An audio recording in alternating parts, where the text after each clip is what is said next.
All right, ladies and gentlemen, welcome back to Straight Talk every Saturday night at 8 p.m. Eastern Standard Time. And like we always try to do, we bring you the best that we can based upon the topic and just being open and matter of fact. Because facts is something that you can't argue with. I'm a man. You're gonna argue that I'm a woman? Come on, that doesn't work. So tonight we're going to look at again. We're going to be doing a series of these in regard to Jessica OS. That you can find her. Hold on, let me put that in the chat. You can find her on YouTube, and she is very, very good at what she does. And then Machiavellian philosophy and Stoicism, and as we normally do, the X Files. So let me pull this up right now. We can go into the share screen. And we'll be off and running, yeah.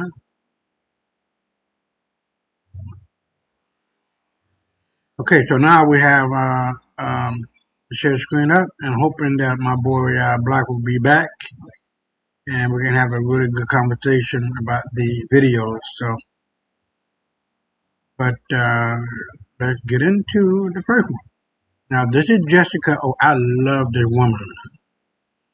She's very matter of fact. She's not bullshitting for the mindset of men and women. And what women want, what women don't want. Hell, she's a woman, and she understands the psychology of women.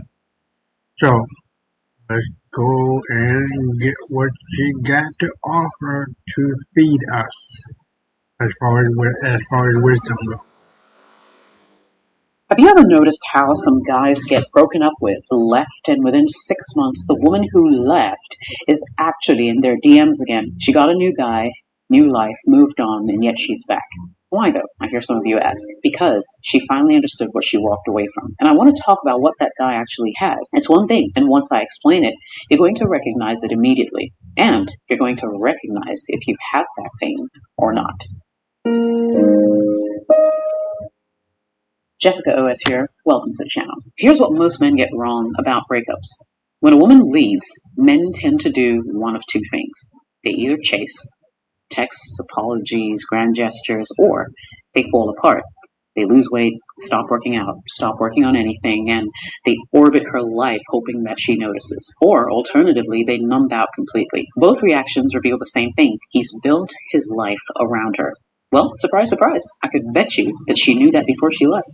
She probably felt the weight of being someone else's whole world, and it suffocated her. Even if she couldn't articulate it, she felt it. Contrast that with the men women genuinely regret losing. Those guys don't collapse after a breakup because basically they have something to go back to. A mission, purpose, the direction that existed long before she ever came around and into his life. Purpose-driven ambition. The kind that isn't about impressing women. The kind that's about building something real. Why this trait is magnetic. I want to be real with you here because I'm not going to sell you some surface level advice like just get busy and stuff like that. It isn't about pretending to be busy or to seem mysterious. This isn't a game. It's about what a man with genuine purpose radiates and why it hits different. When a man has a real mission, a few things become apparent. True. He doesn't need constant reassurance. He's not asking, do you still love me, every single week? Because his identity isn't held hostage by the relationship he finds himself in. He knows who he is outside of it. He has standards. A man who knows what he's building knows what fits in his life and basically what doesn't. He's not desperate. He's not selective. He's not available at all hours because he's playing games. But basically he has things to do. When he's there, it means something. He's growing month by month, year by year. He's becoming more. His skills, his income, his body, his thinking, all of it is moving. There's a trajectory, and trajectory is one of the most attractive things a human being can have. You see, women don't just want what you are, they want where you're going. And a man with purpose always has somewhere to go. Are you hearing me?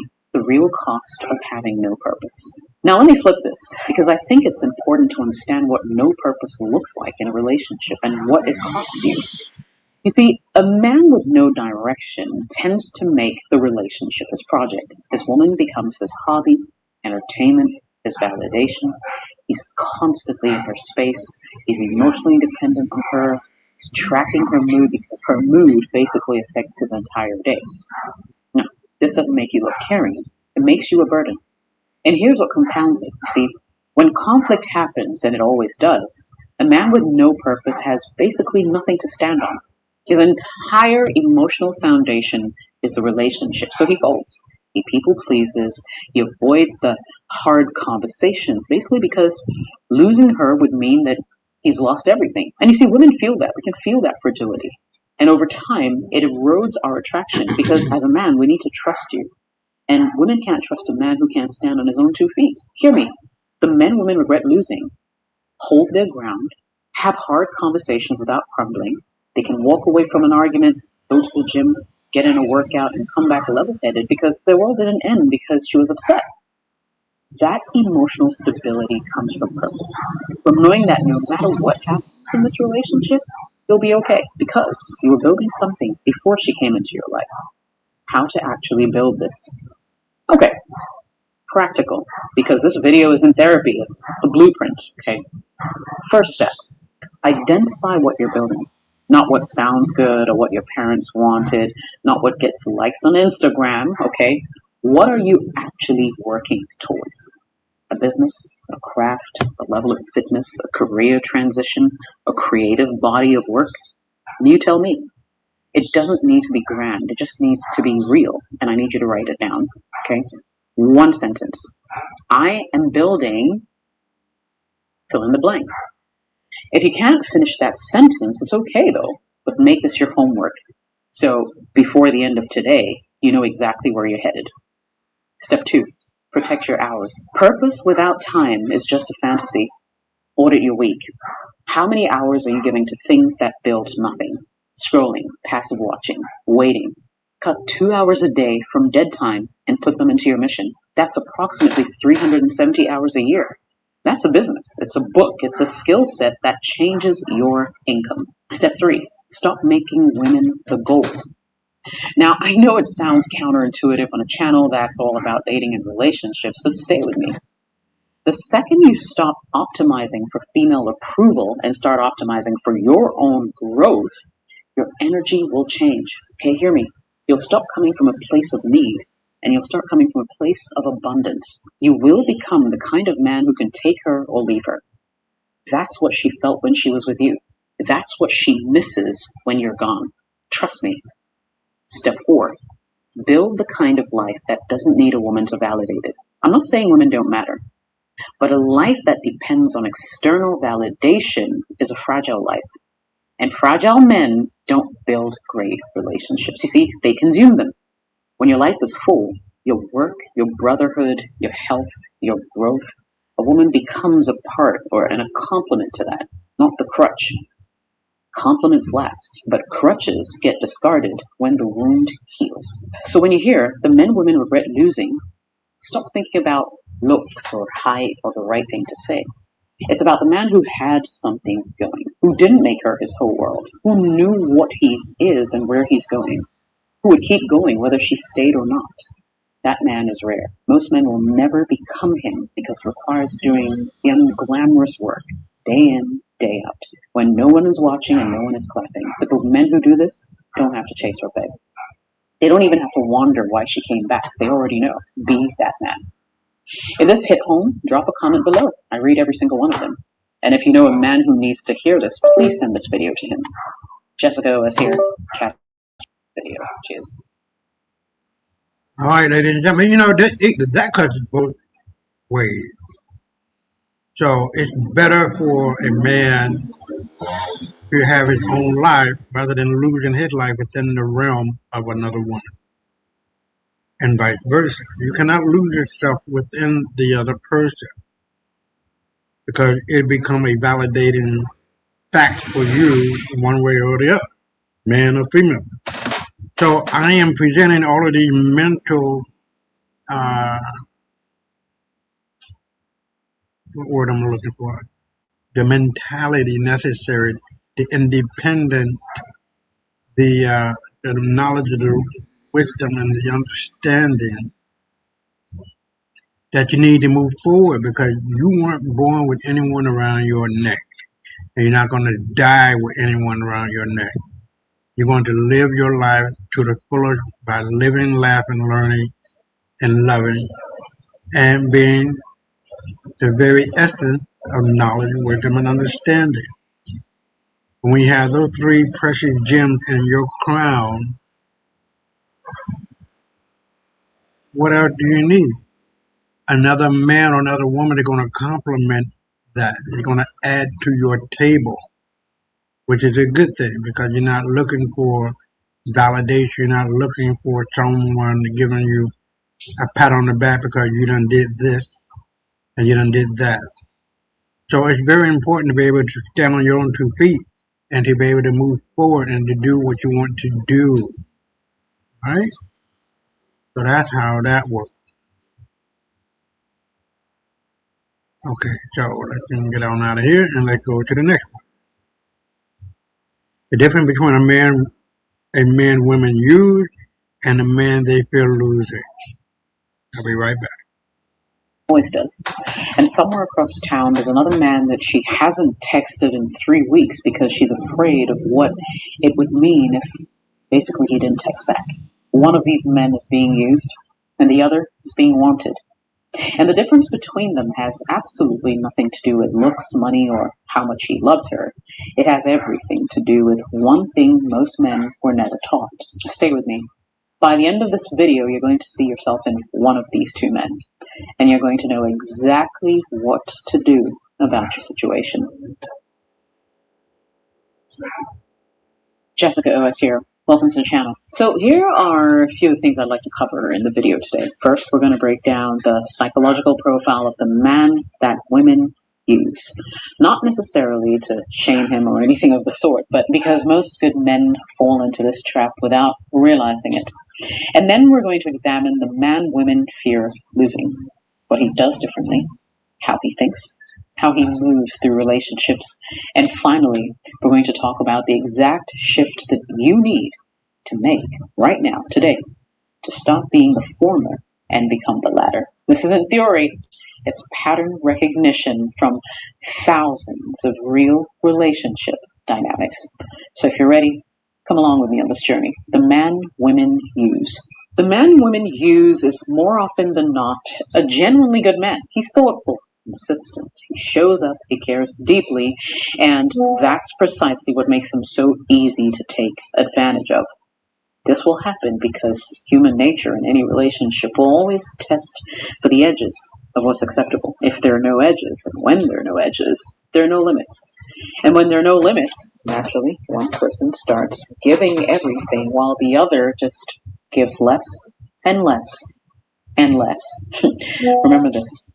You don't think about water until you're thirsty, or think about electricity until the lights go out, correct? When something is always there, it stops being valuable. The man women use has made himself a utility. Literally, he's reliable, he's stable, he's completely non-threatening to her comfort zone, which means that she will keep him around as long as he's useful and feel almost nothing when he's gone. Now hear me. The reason men fall into this pattern isn't because they're weak, it's conditioning.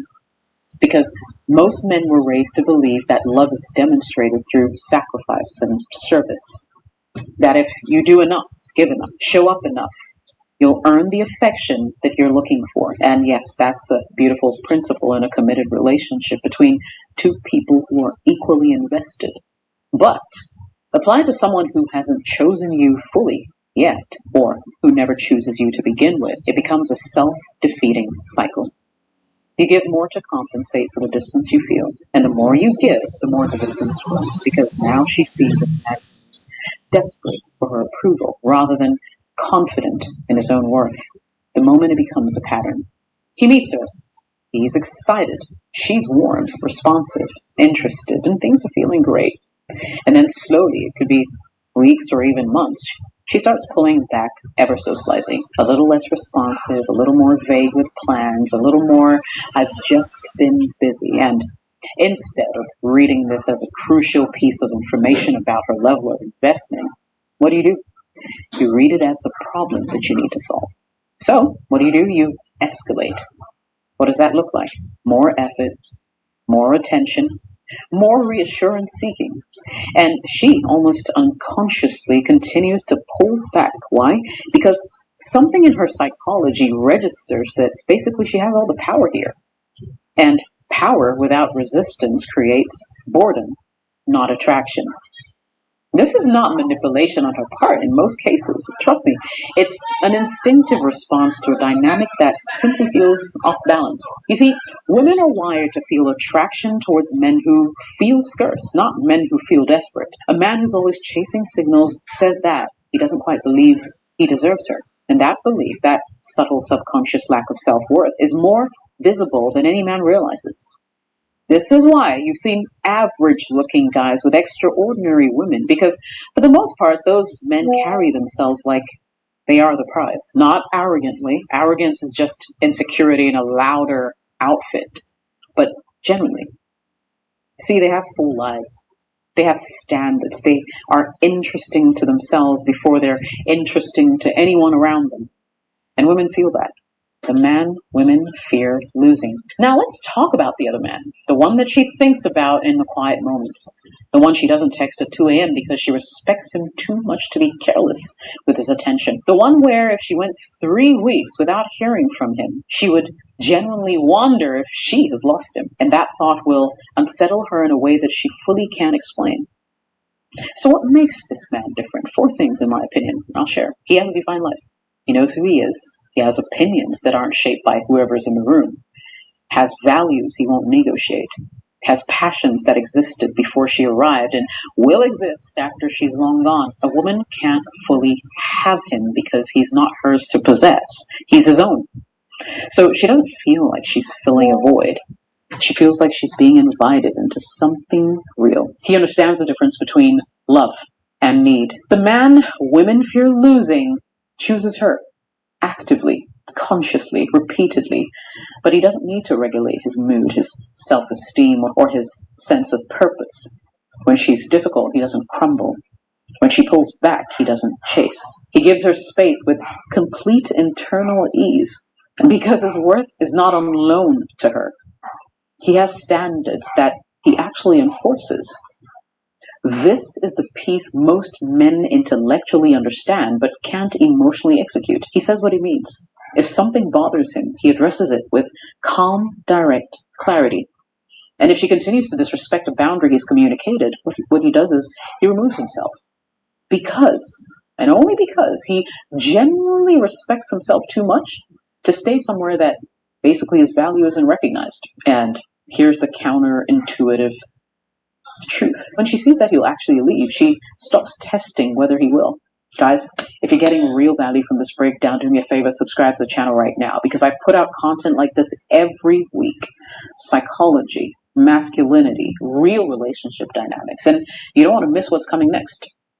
But let's continue. You see, a man like this is present, but not consumed.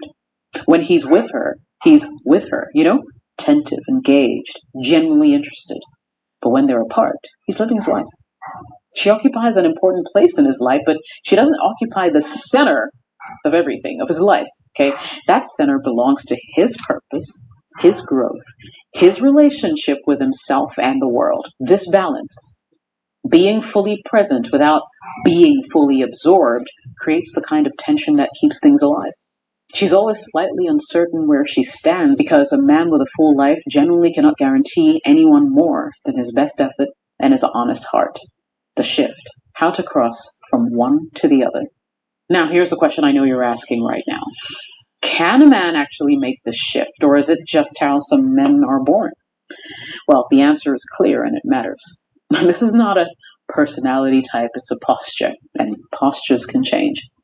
But it requires understanding what actually needs to shift, because most advice in this space, unfortunately, sends men in the wrong direction. The wrong direction is performing confidence. You know what I mean?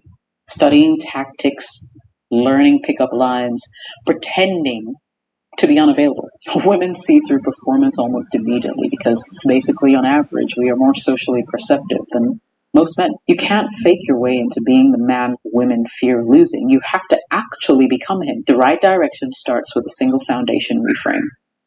Stop making her the goal. It sounds simple, and yet it reorganizes everything. When she's the goal, your entire behavior is shaped by her reactions. Remember that. When you are the goal, your growth, your integrity, your life's work, she becomes a beautiful addition to something that was already moving. And that energy is detectable. You see, women don't just hear your words, they read your patterns. A man who's living towards something draws people in. A man who's waiting for someone to validate his life pushes people away. From there, the practical work is this. Rebuild your investment in yourself before you rebuild your approach to relationships. What are you building? What are you mastering? What would your daily life look like if you stripped away the energy spent seeking women's approval? Most men who answer this question honestly discover a significant amount of misdirected energy that they can reclaim. Redirect that energy into something that grows. Skill, a business, a physical practice, a creative pursuit. And something in you will begin to shift from the inside out. Then comes the hardest piece. Learning to tolerate discomfort. When she goes quiet, let her. When she pulls back, don't chase. Hold your ground with warmth and continue living. When something bothers you, say so once, clearly, and then let her respond. It's not game playing. This is emotional maturity. It feels uncomfortable at first because it goes against the anxious conditioning that most men carry from years of believing that effort alone should produce love. It doesn't. Emotional groundedness does. So here's the thought that I want you to leave with today, okay? And I want you to sit with it. The man women use never set out to be used. They set out to love well. But he aimed his love at the wrong target, her approval rather than his own becoming. The man women fear losing isn't playing a different game.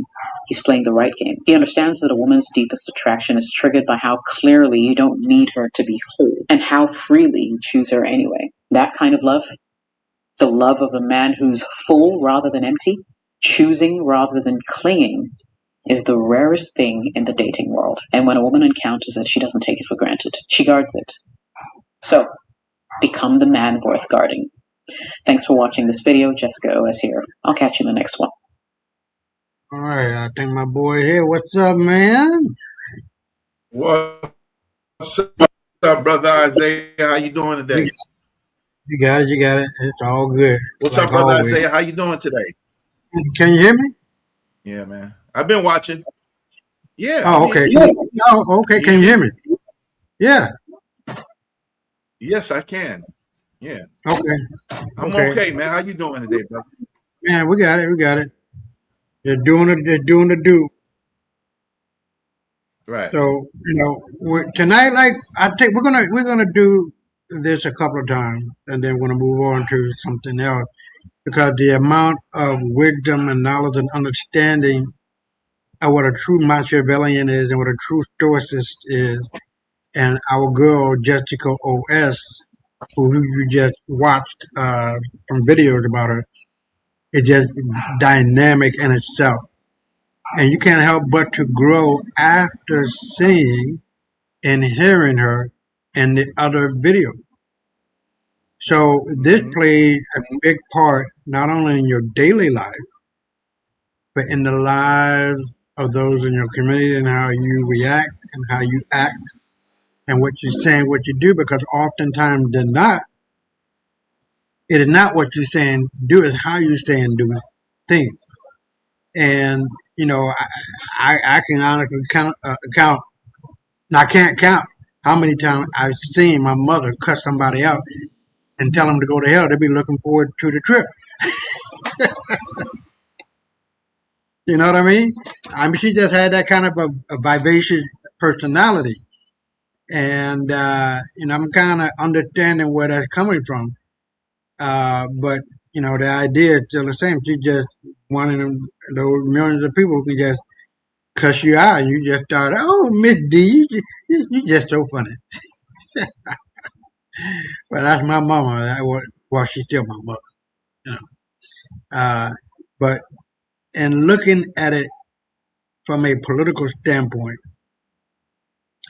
one has to really understand uh, the ground upon which they are standing on. And when you talk about politics and talk about political finagling, you'll find yourself going to bed with a lot of strange people that you would not associate with, not just politics. You know, Democrats go to bed with Republicans, Republicans go to bed with Democrats, you know, the whole nine. So, and then there has to be some kind of, are you there?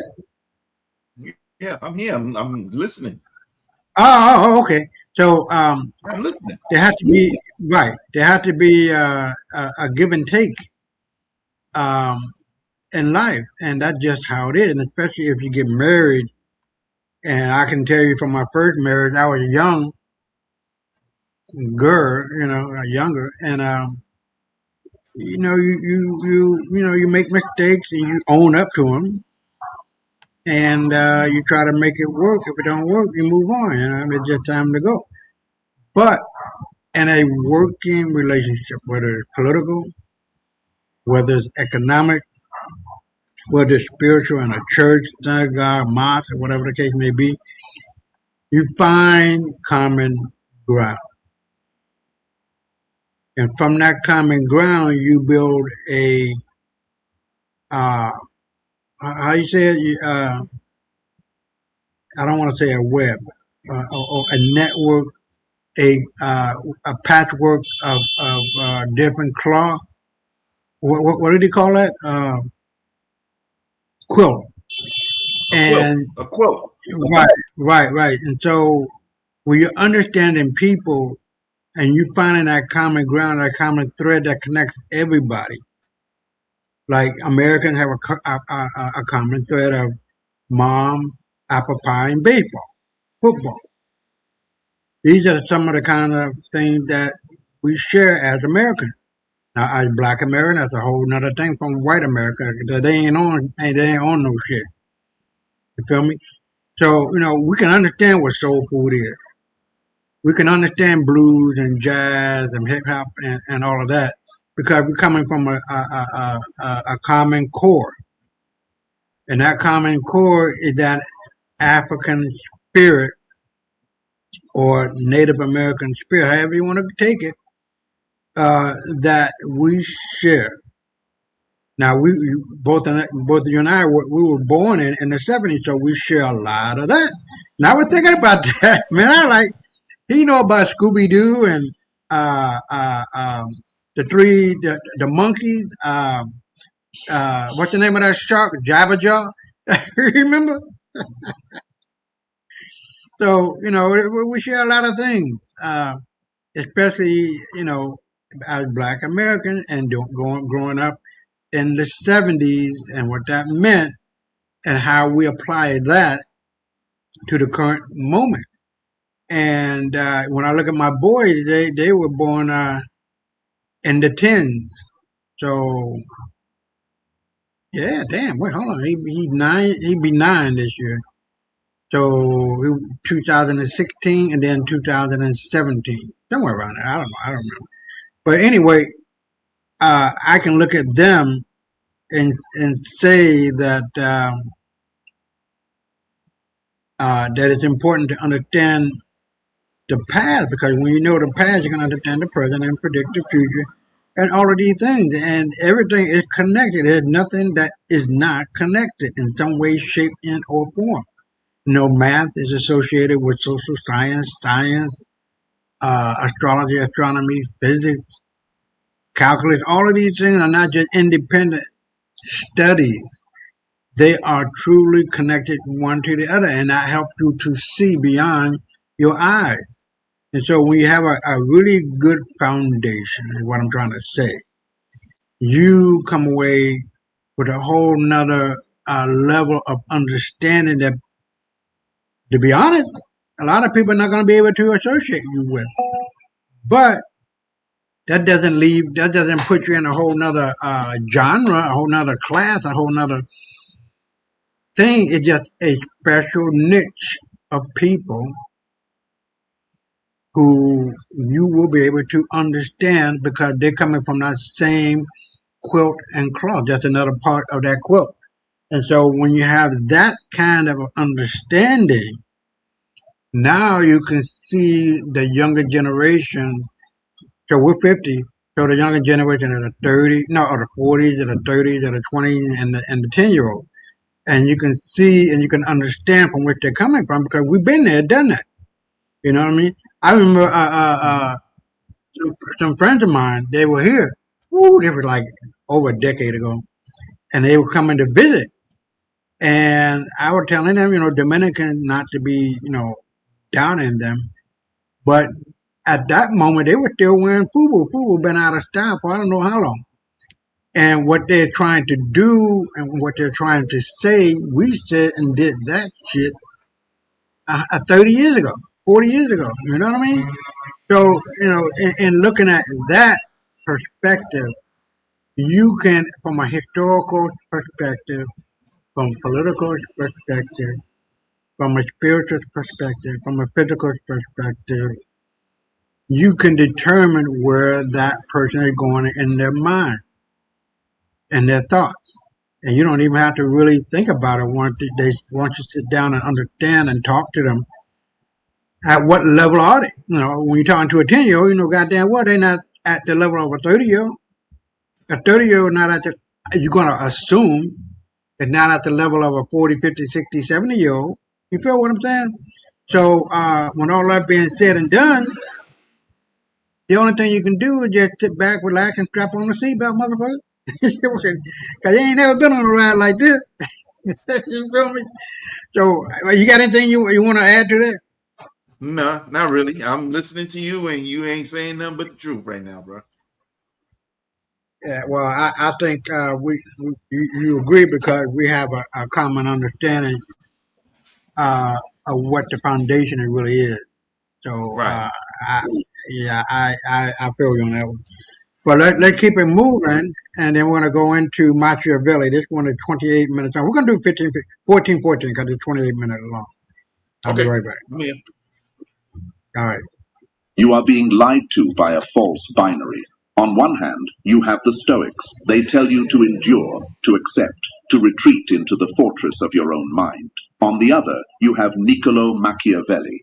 He whispers that the world is a slaughterhouse, and if you do not hold the knife, you will be the meat.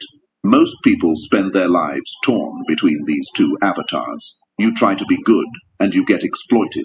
You try to be ruthless, and you are consumed by guilt.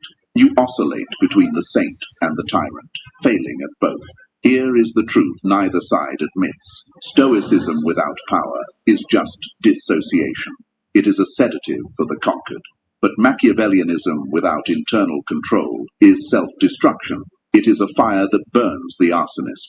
I'm going to show you that these are not opposing philosophies. They are two halves of a single dangerous weapon used by the most powerful figures in history. By the end of this video, you will not choose between them. You will learn the synthesis, the psychological architecture that allows you to operate with the ruthlessness of a prince, while sleeping with the conscience of a sage. But first, we must dismantle the myths you hold dear. Let's look at the world as it actually is, not as we wish it to be. If you walk into a boardroom, a political arena, or even a high-stakes negotiation, and you bring Meditations by Marcus Aurelius, you are bringing a shield to a gunfight. There is a reason Machiavelli is reviled in public, but studied in private. The Prince was not written for the public. It was a job application. It was a secret manual on how to seize a state and hold it against internal and external enemies. Machiavelli is often misunderstood as the ends justify the means. That is too simplistic. The actual lesson is that morality is a luxury of stability.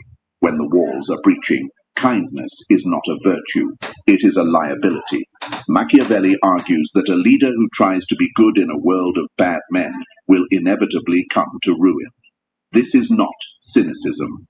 This is physics. Consider the story of Cesare Borgia. Machiavelli didn't just invent his theories. He watched Borgia execute them in real time. Borgia had conquered the region of Romagna, but it was lawless. Robbery, feuds, chaos. The place was ungovernable. If Borgia had gone in with stoic patience, trying to lead by the he would have been laughed at, then assassinated. Instead, he appointed a man named Ramiro de Orco, a cruel, efficient, ruthless man. Borgia gave him absolute power to clean up the streets. Ramiro did exactly that. He tortured, he executed, he terrified the population into submission. He established order through blood. The job was done. The region was safe. But now, the people hated Ramiro. And by extension, they were beginning to hate Borgia. A Stoic would ask, how do I bear this hatred? How do I remain virtuous? A Machiavellian asks, how do I use this hatred? One morning, the people of Cesena woke up to find a spectacle in the town square. There was Ramiro de Orco, or rather, two halves of him. Borgia had him cut in two and placed on a block of wood with a bloody knife beside him. The message was instant and surgical. Borgia took credit for the order, the safety, but he executed the cruelty, Ramiro. He signaled to the people, I am not the monster. He was, and I have saved you from him. Machiavelli wrote that the people were at once satisfied and stupefied. This is the cold reality of power. It requires a scapegoat. It requires theatrical violence. If you are strictly a Stoic, you view this as abhorrent. You retreat. You say, I would never. And that is why you remain an employee. That is why you are governed, not the governor. However, there is a trap here. A fatal error that the edgy internet Machiavellians make. They think being Ramiro de Orco is the goal. They think cruelty is power. It is not. Ramiro was a tool. He was reactive. He was emotional in his violence, and because he lacked the internal fortress, he became disposable. The true player was not the man holding the knife, nor the man on the block. It was the man watching from the balcony. Borgia. But how does a human being execute a man he employed, cut him in half, and then go eat breakfast? How does the mind survive its own ambition? This is where the cracks in Machiavelli appear, and this is where the dark necessity of Stoicism begins to bleed in. Let's turn the lens. Stoicism, in its modern, watered-down form, is marketed as a life hack for productivity. Cold showers and journaling. Amor fati. It has been commodified into a stress ball for the working class. Accept what you cannot control. This is dangerous advice if you misunderstand the perimeter of control. For the average person, Stoicism is a coping mechanism for powerlessness. Your boss berates you. It is what it is. The economy crashes and destroys your savings. The obstacle is the way. Used this way, Stoicism is operant conditioning for submission. It creates good workers, not great men. But the ancient Stoics, they were not submissive. Seneca was the tutor and advisor to Emperor Nero. He was one of the richest men in the Roman Empire. He wrote beautiful letters about the unimportance of wealth while lending money at usurious interest rates across the British provinces. Critics called him a hypocrite. I called him a realist. Seneca understood that philosophy is the anchor that keeps the ship from capsizing in a storm, but the ship still needs sails. The money, the power, the influence, those were the sails. Stoicism was just the ballast. But look at what happens when the external pressure exceeds the internal structure. Nero eventually turned on Seneca. The tyrant he helped mold became uncontrollable. When the order came for Seneca to commit suicide, he didn't run. He didn't beg. He didn't try a Machiavellian plot to assassinate Nero first. He opened his veins. He dictated his final philosophical thoughts as the blood drained out of him. He remained calm. He died well, but he still died. And here lies the central conflict of our inquiry. Machiavellianism focuses entirely on the external, the outcome, the perception, the power. Stoicism focuses entirely on the internal, the reaction, the judgment, the peace. If you follow Machiavelli 100%, You become paranoid. You see enemies everywhere. You interpret every handshake as a potential dagger. The cortisol levels alone will kill you before the assassins do. You lose your soul to save your skin. If you follow Stoicism 100%, you become inert. You accept injustice because you have convinced yourself that harm is only an opinion. You become a bystander in your own life, watching the world burn while you congratulate yourself on your temperature tolerance. You save your soul, but you lose the war. The history books are filled with dead Stoics and deposed Machiavellians. But there is a third category, the outliers, the ones who saw these systems not as religions, but as software. They realized that you can run both programs simultaneously, provided you know which one has admin privileges. Let's talk about Marcus Aurelius, the poster boy of Stoicism, the philosopher king. You read Meditations, and you hear a gentle, tired man trying to be good. When you wake up in the morning, tell yourself, the people I deal with today will be meddling, ungrateful, arrogant, dishonest, jealous, and surly. It sounds like he's talking about annoying neighbors. He wasn't. He was talking about the Roman Senate. He was talking about Germanic warlords trying to sever the heads of his legions. He was talking about his own brother, Lucius Verus, who was a drunkard and a liability. Marcus Aurelius was the absolute ruler of the known world. He didn't sit in a garden writing poetry. He spent the majority of his reign in a tent on the mud-soaked frontiers of the empire, commanding the most violent military machine in history. He ordered the slaughter of thousands. He suppressed rebellions. He played the game of power. Here is the secret. Meditations was not a book of philosophy. It was a containment field. Marcus Aurelius was a Machiavellian operator by day and a Stoic by night. He understood a profound psychological truth. To execute the harshness required to rule, one must possess an impenetrable inner calm. If you are emotional, you cannot be ruthless. You become cruel. There is a difference. Cruelty is emotional. It comes from anger, insecurity, sadism. Ruthlessness is clinical. It comes from necessity, calculation, logic. Ramiro de Orco was cruel. Cesare Borgia was ruthless. Marcus Aurelius used Stoicism to scrub the emotion out of his decision-making. When he had to crush an enemy, he didn't do it because he hated them. He did it because it was the nature of the world. He depersonalized the violence. This is the dark utility of Stoicism that the modern self-help gurus won't tell you. It doesn't just help you endure pain. It helps you inflict it without losing your mind. It allows you to fire the incompetent employee without feeling guilt. It allows you to cut off the toxic family member without hesitation. It allows you to negotiate for the higher salary without feeling greedy. Because you have removed the emotional judgment from the action. You have accepted that this is simply how the game is played. This is the synthesis, the Stoic prince. The person who navigates the external world with Machiavellian strategy, but governs their internal world with Stoic discipline. You use Machiavelli to read the room, to understand the power dynamics, to see the traps. You use Stoicism to keep your pulse slow when you spring the trap. Let's go deeper into the mechanics. How do you actually apply this? We need to talk about reputation. Machiavelli famously asked, "Is it better to be loved or feared?" His answer, "It is best to be both, but if one must choose, it is safer to be feared." Why? Because love is held by a chain of obligation which, men being selfish, is broken whenever it serves their purpose. But fear is maintained by a dread of punishment which never fails. A pure Stoic doesn't care about reputation.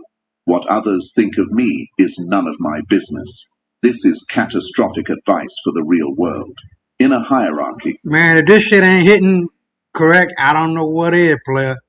Let's go. what people think of you is your business. It determines your access to resources, your mating prospects, your safety. If you ignore reputation, you are invisible. But here is the nuance. If you are addicted to the validation of others, the trap of the narcissist, you are easily manipulated. Anyone who flatters you owns you. Anyone who insults you controls you.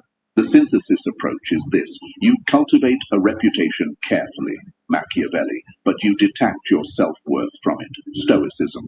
You curate the mask. You decide what the public sees. You project competence, perhaps a touch of danger. You let them fear you slightly. You let them love you when it is useful. But behind the mask, silence.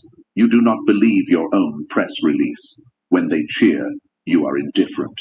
When they boo, you are indifferent. This makes you unshakable. Most people fail because their mask is glued to their face. When the mask cracks, their ego shatters. The synthesis allows you to treat your public persona as an asset, like a stock portfolio or a piece of real estate. You manage it. You optimize it, but you are not it. This is how you survive the modern digital panopticon. We live in an age of hypervisibility. Everything is recorded. One mistake, one wrong tweet, and the mob comes for you. The purely Machiavellian approach to this is to be a shapeshifter, constantly changing your opinions to please the crowd. You become hollow. The purely Stoic approach is to ignore the mob and get cancelled, fired, and ostracized. The synthesis? You observe the mob. You understand its triggers. You speak its language. You maneuver through the chaos without becoming part of it. You are in the crowd, but not of it. You view the social hierarchy as a biological system. It has rules. It has predators. It has prey. You don't get angry at the shark for being a shark, but you also don't jump in the water bleeding. Now, a warning. There is a concept in dark psychology called virtue signaling. We all know it. But let's look at the weaponized version, virtue camouflage. Machiavelli wrote, "It is not necessary for a prince to have all the virtues, but it is very necessary to appear to have them." He lists them: mercy, faith, integrity, humanity, religion. He says you must seem to be all these things, but you must be ready to be the opposite when the wind turns. This creates a cognitive dissonance for most people. We are raised to believe that hypocrisy is the ultimate sin. But look at the most effective leaders in your company, in your government. They speak of community, family, transparency. But when the quarterly earnings are threatened, they execute layoffs with mathematical precision. Are they evil or are they effective? The Stoic in you wants to judge them. The Stoic in you wants to say, I am better than them because I am honest. But are you, or are you just harmless? There is a quote often misattributed, but the sentiment is pure dark truth. I would rather be a warrior in a garden than a gardener in a war. Stoicism is the garden. Machiavellianism is the sword. You need the garden to have a place to rest, to have something worth fighting for, to keep your humanity intact. But without the sword, the garden is just a waiting room for someone else's conquest.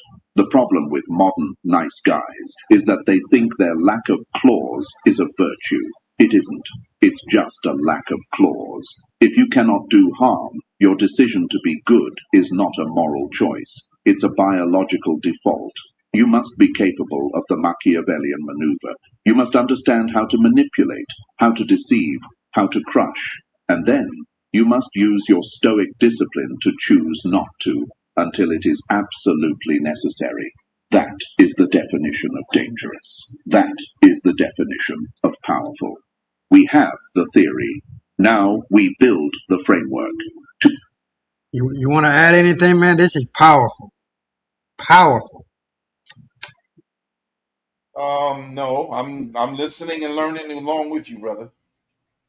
All right, let's keep it moving. I'm here.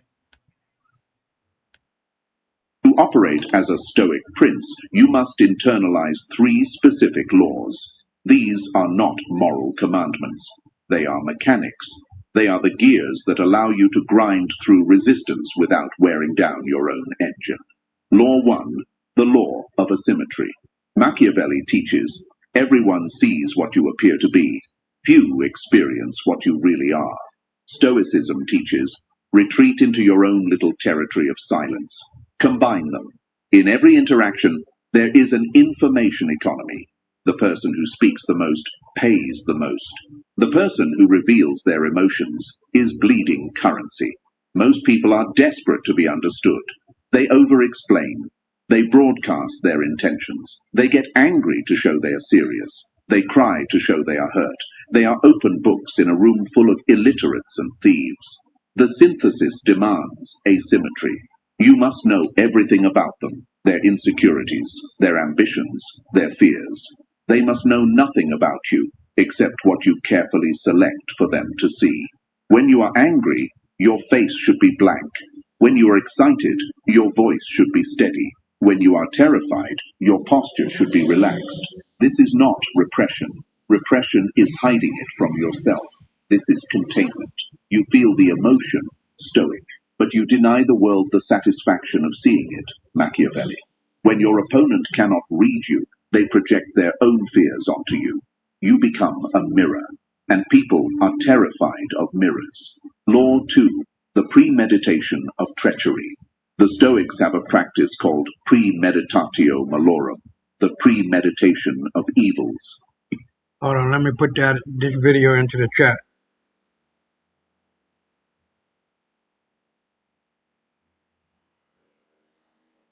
Visualize everything going wrong so that when it happens, you are not shocked.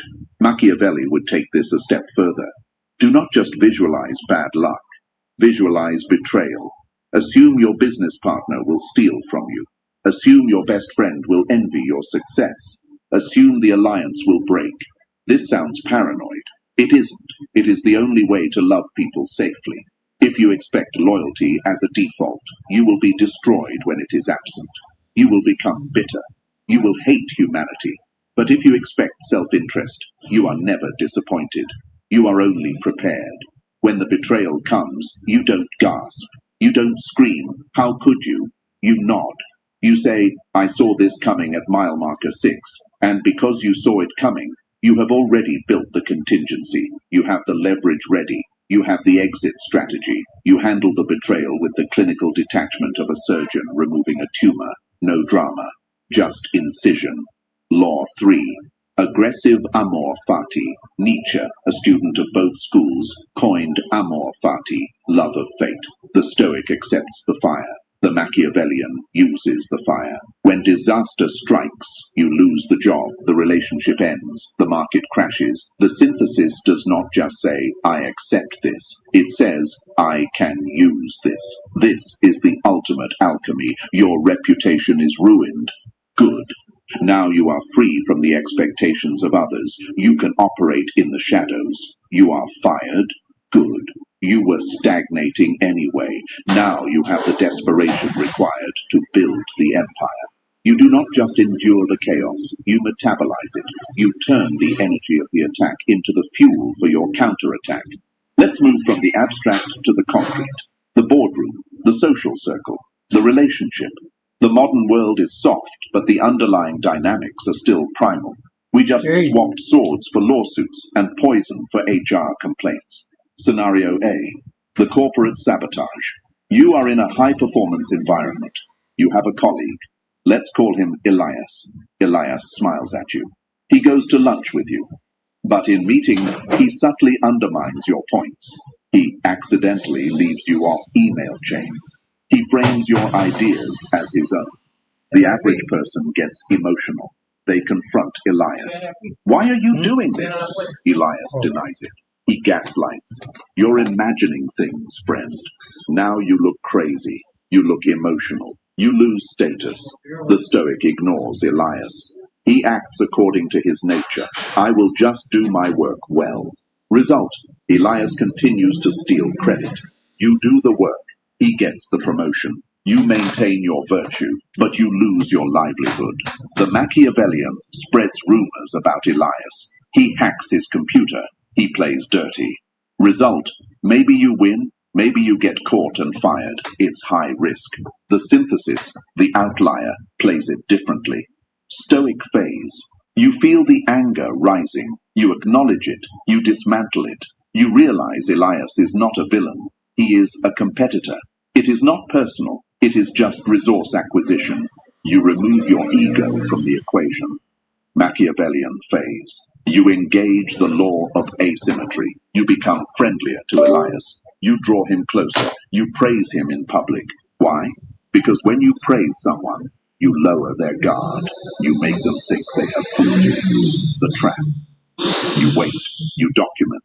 You let him steal a trap idea, an idea you know will fail, or you wait for him to overextend. The strike.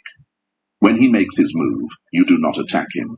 You simply step aside and let the weight of his own incompetence crush him.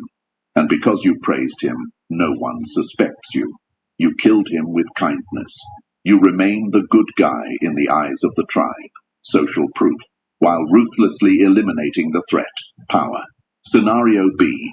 The power dynamic in relationships. This is uncomfortable, but we must go there. In every relationship there is a balance of power. The person who needs the other least holds the power. The purely Machiavellian approach is toxic. It involves dread game, manipulation, intentional jealousy. It destroys trust. The purely Stoic approach is often too detached. It can feel cold, unloving, indifferent. The synthesis is sovereignty. You love fully. You give. You are present. But you maintain a fortress of the self that no one can enter. You do not make the other person your god. Hold on. You do not make them the source of your happiness. You apply the Stoic principle of autarkia, self-sufficiency. This makes you incredibly attractive. Neediness is repulsive. Sovereignty is magnetic. By not trying to control them, Stoic, but having complete control over yourself, Machiavelli, you inadvertently gain the upper hand. They chase you because you are the mountain, immovable, solid, grounded. You are not playing games. You are simply not dependent. That is the most dangerous form of power. The power of not needing anything. Now we reach the difficult part, the part most channels skip. If you adopt this path, if you marry the fox and the lion to the sage, you will change. You will lose the ability to relate to the masses. You will walk into a room and you will not see people having a party. You will see hierarchies. You will see insecurity masking as confidence. You will see the puppet strings. It can be incredibly lonely. It is the loneliness of the adult at the children's table. You will see your friends complaining about problems they created, and you will know exactly how to solve them, but you will also know they don't want solutions. They want pity. You will see politicians and recognize the script they are reading from The Prince, chapter 18. The danger here is nihilism. When you see the machinery behind the curtain, the magic show loses its wonder.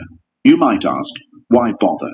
If it's all just power games and biological imperatives, what is the point? This is where the Stoicism must save you from the Machiavellianism. Machiavelli teaches you how to play the game. Stoicism teaches you why to play. You play not just to win. Winning is temporary. The empire will fall. The money will rot. The reputation will fade. You play because participation is the tribute we pay to existence. Marcus Aurelius didn't want to be emperor. He wanted to be a philosopher. But fate put him on the throne. He could have run. He could have been a tyrant. Instead, he played the hand he was dealt with absolute excellence. He accepted the burden, Stoic, and executed the duty, Machiavellian. You follow this path not to become a monster, but to become a guardian.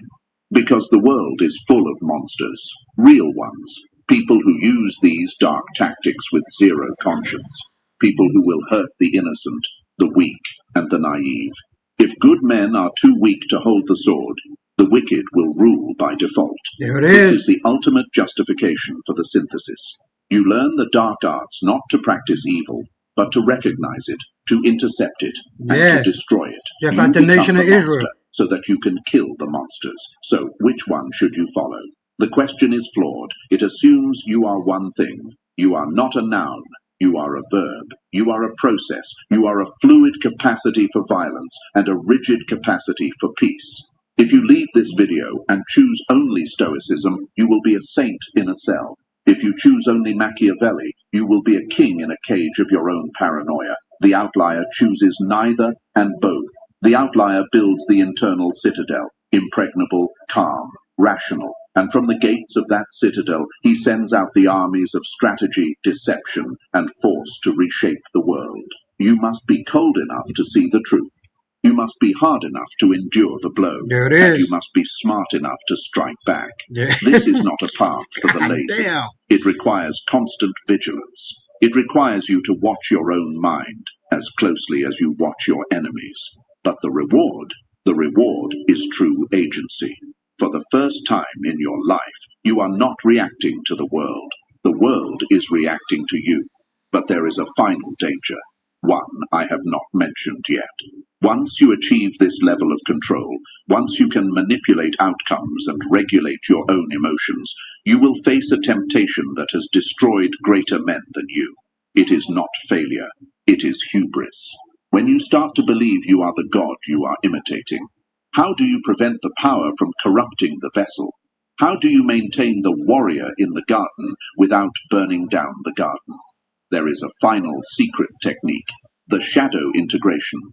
But that is a conversation for the initiates. If this opened your eyes, understand this is only what I can show publicly. There are videos I cannot upload for everyone.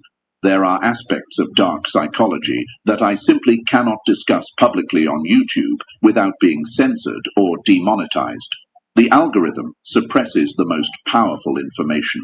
Those exist behind the join button.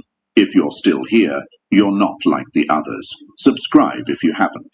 But if you want what's hidden, click the join button and step into the architect level. You will unlock exclusive, uncensored videos that dive into the deepest parts of the human psyche. Most won't. That's the point. Man, oh man, oh man. That was delicious, nigga. That was delicious. There's a time. Yes, sir. You just recently started listening to this stuff? No. I've been listening to it. I've read Robert Greene's book, The 48 Laws of Power, The 33 Strategies of War, and about women and men relationship. I don't know how many times. Art of Seduction. Right. But it's a constant effort to understand human nature and the mind and the psychology involved in everything, whether it's a marriage, whether it's a relationship, whether it's business, whether it's politics, whether it's spiritual in that realm, and whether it's physical. A 5-year-old can beat up an 18-year-old, but an 18-year-old can beat up a 60-year-old can beat up an 18-year-old. You feel me? So it really depends on the level of understanding of the body. If I can just stay here for a second, and what to hit, what not to hit, when to hit, when not to hit, when to kick, when not to kick, what part of the body, that you're going to put the pressure on, like pressure points, and then all of those things are so important in understanding that you're not wasting your ki, your chi, or whatever the hell you want to call it, your energy when you're older than the person you're fighting. So a person that's in the 50s, like me, you can beat up a 30-year-old, can beat up a 20-year-old, but it really depends on what they know. If they don't know anything, they're just throwing bows and shit and punches and trying to hit you. That's the key. Not hitting you, but trying to hit. Then you're more than likely, if you stay calm in the storm, you'll be able to see the opening. So I was watching that today on this boxing thing, the welterweight championship. I forget the name, the name of the guy, but he was fighting an American guy from here. His name is Banana, a Dominican guy.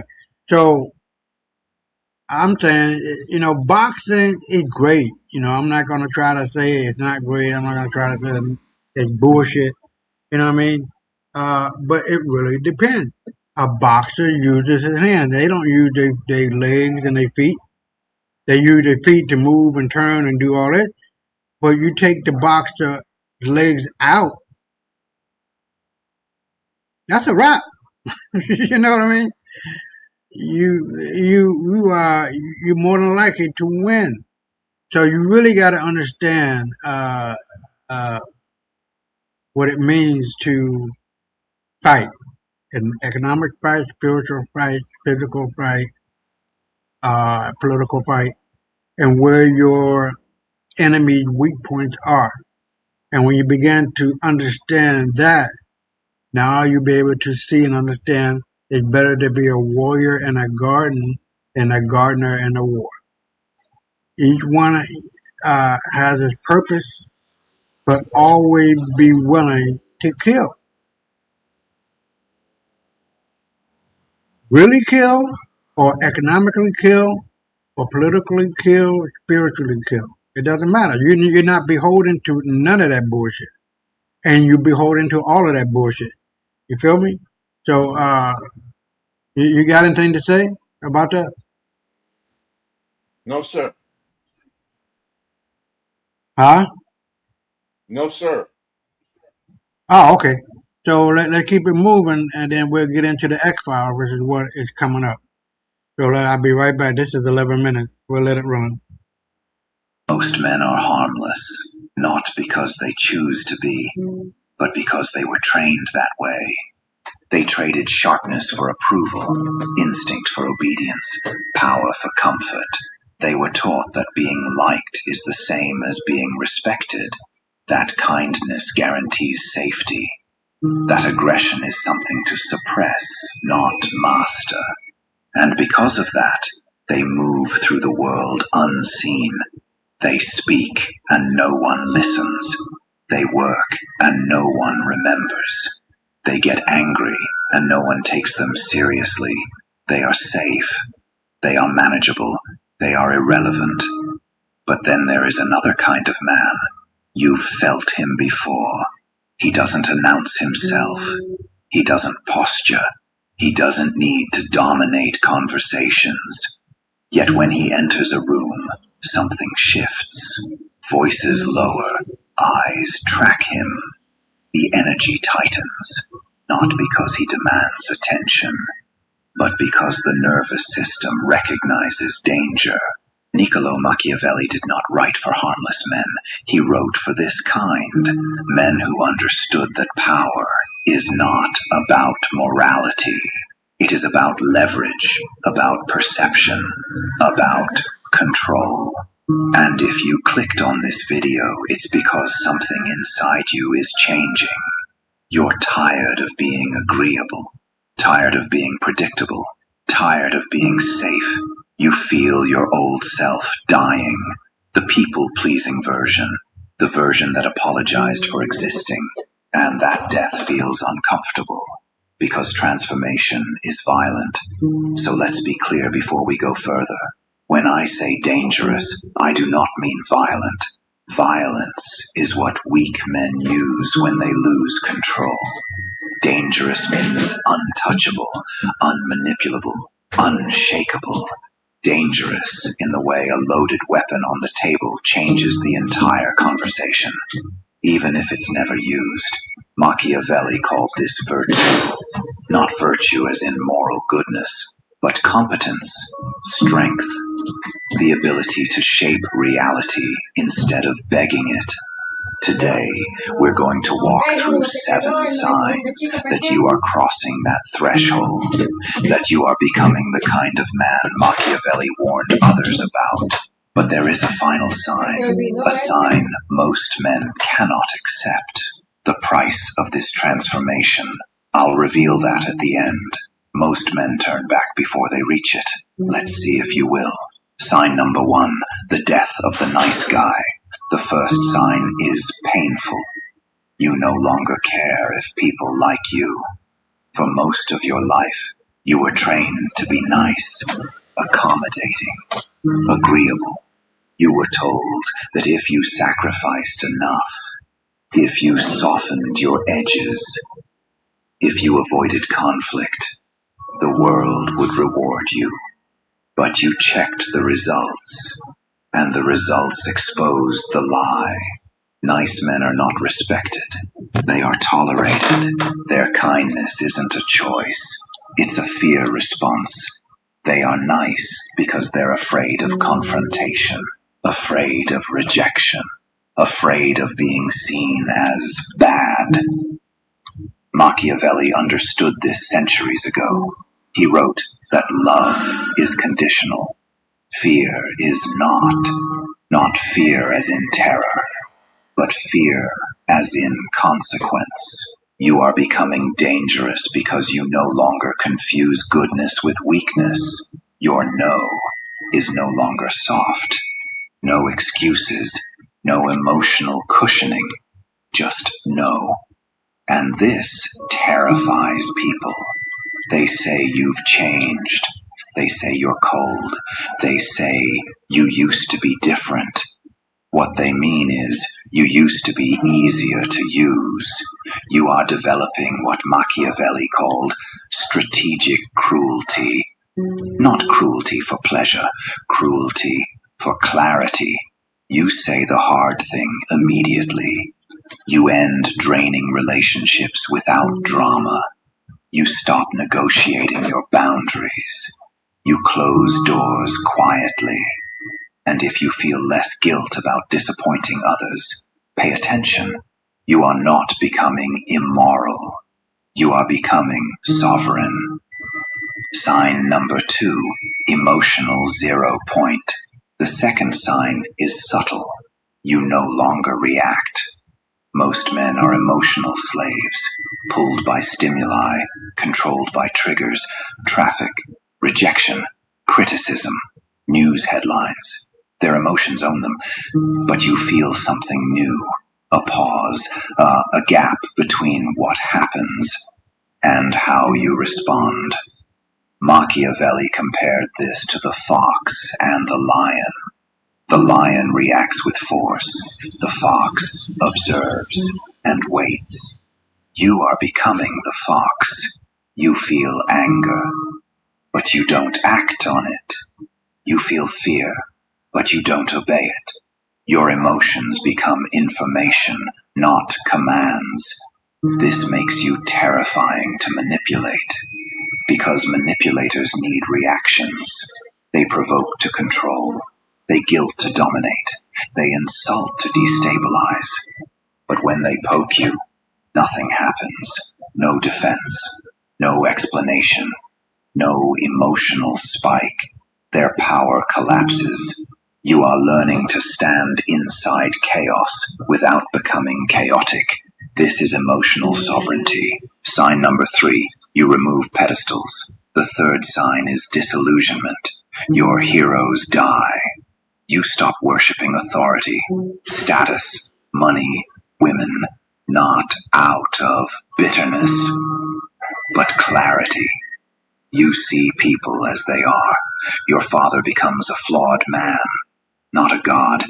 Leaders become strategists, not saviors.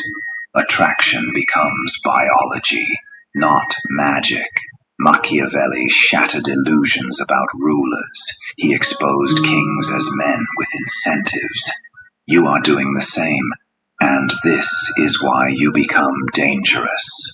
Because you cannot negotiate with a god, but you can outmaneuver a man. You stop seeking approval. You stop pedestalizing desire, and paradoxically, this is what makes people respect you. Sign number 4, weaponized silence. The fourth sign is visible. You stop broadcasting.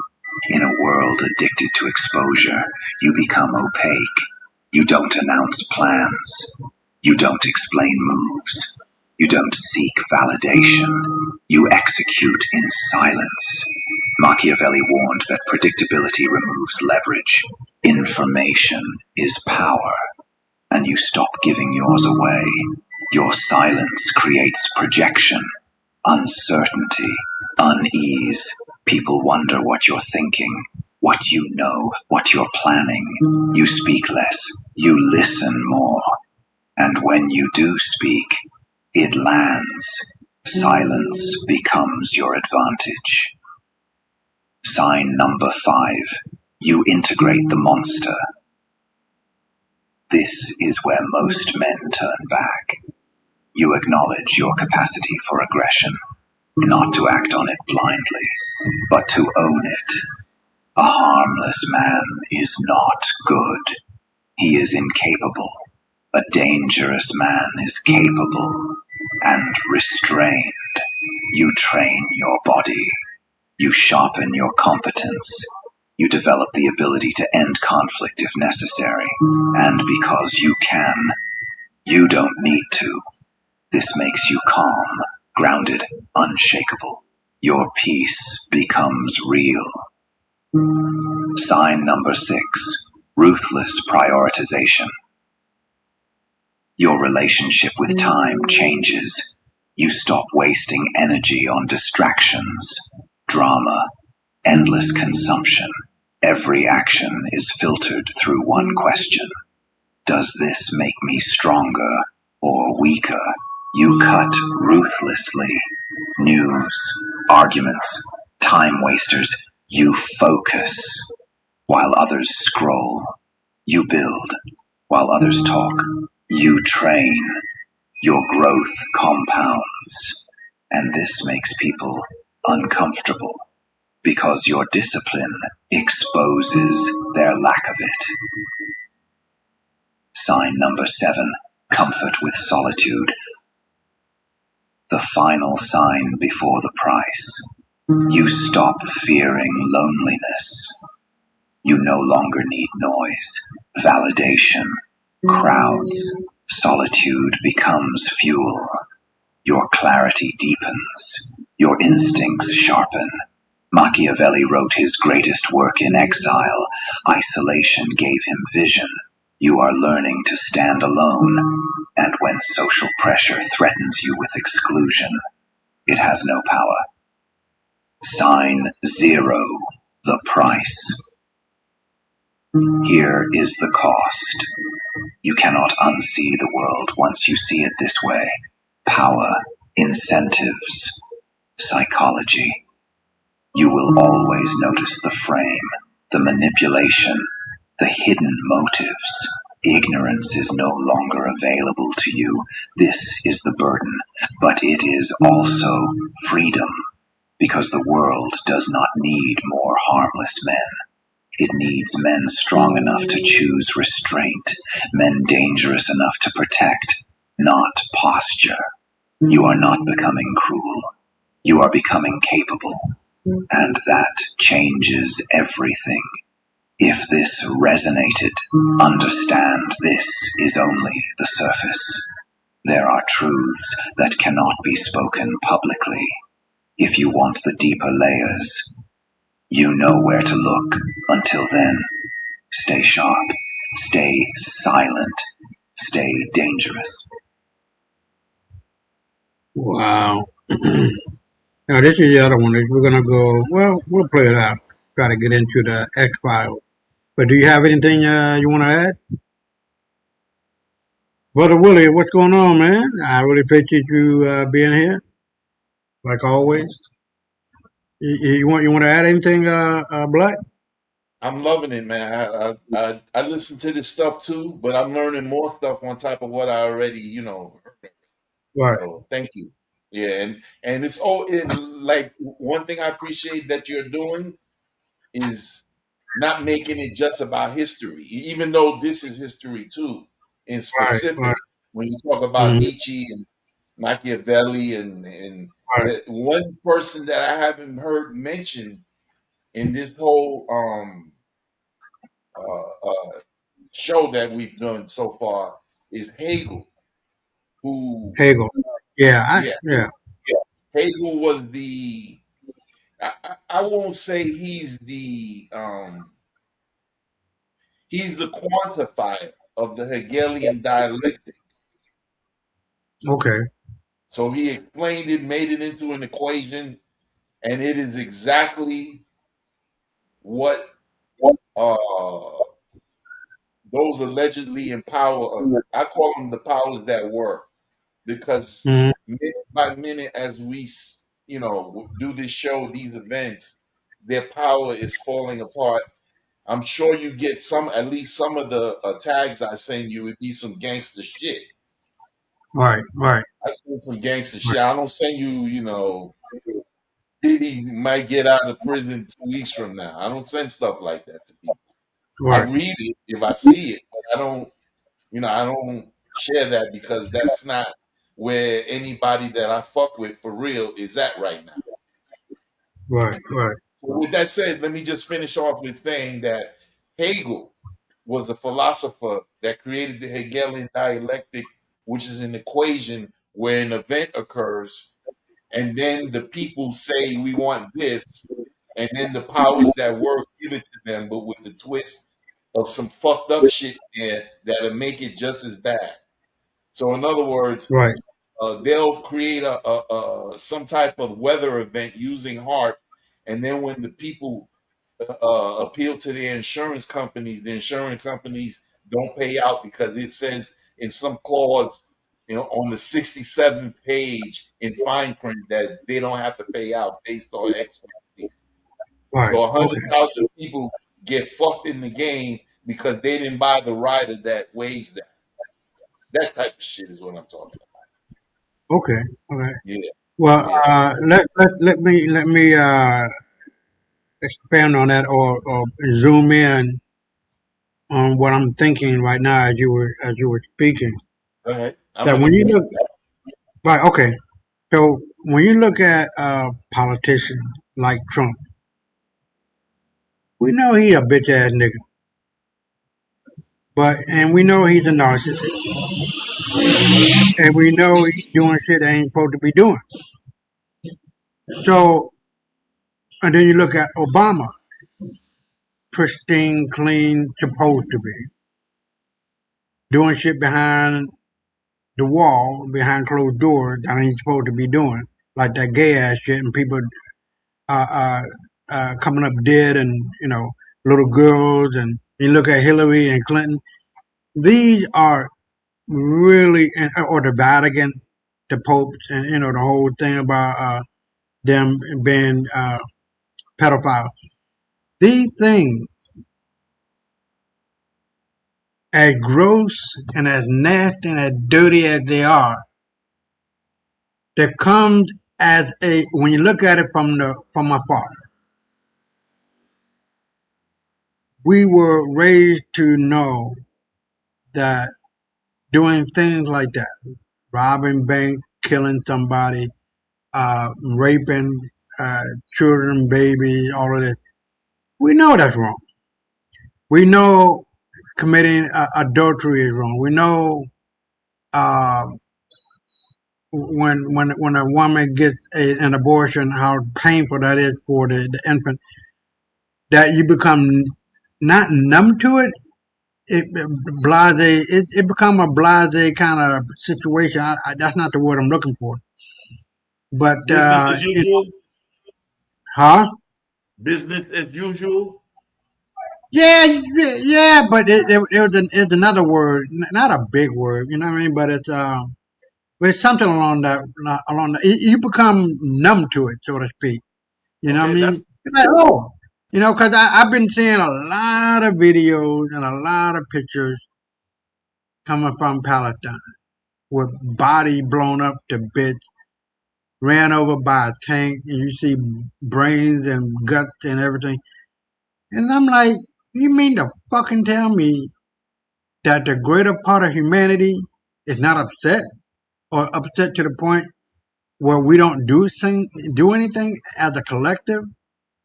That now we're beginning to understand that this bitch ass motherfucker named Trump in office, we need to get rid of him. okay. That it has.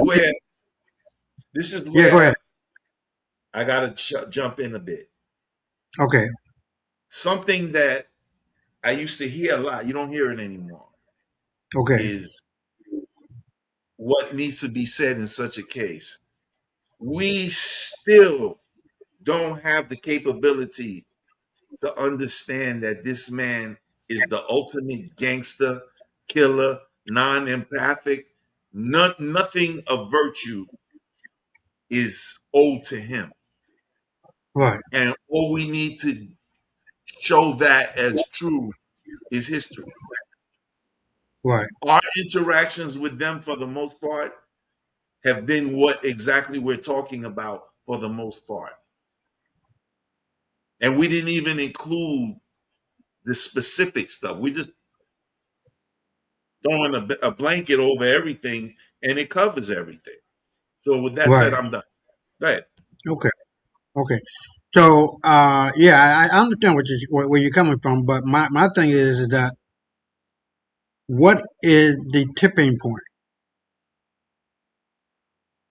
What is the temperature, cold or hot? Is that a That question we, you want answered, or is that rhetorical? no. I just rhetorical. Okay. Because I'm looking at it from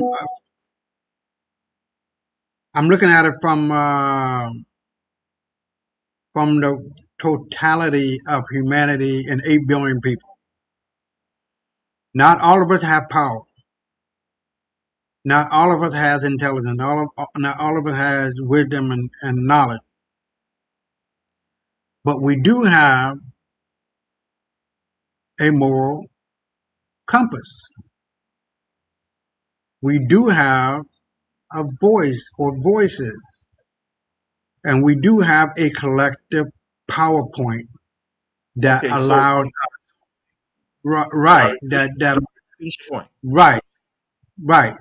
So when we're looking at Trump and his psychology and understanding from what we just watched, a Machiavellian, I don't I don't care, I don't give a shit, I'm gonna do what I'm gonna do, and that's gonna be it, to a stoicist, or I'm giving something back for what I took. It kind of stable a situation. Because if you go too far, it's like you're doing 90% bad and 10% good. The world's going to be against you. And we've seen that. I think it was in Hungary. I can't remember. But the people, or like Stalin, the people, was it Stalin? No, wait. The Italy guy. What's his name? Mussolini. Yeah. He Mussolini. was People got he tired of his was motherfucking known ass. he was known as the first fascist, as named as a uh how should I say this? Like a dictator that ran shit through the government almost Right. and business. Okay. Right. Okay. Like Right. he was the general and the king of Italy at that time, you could say.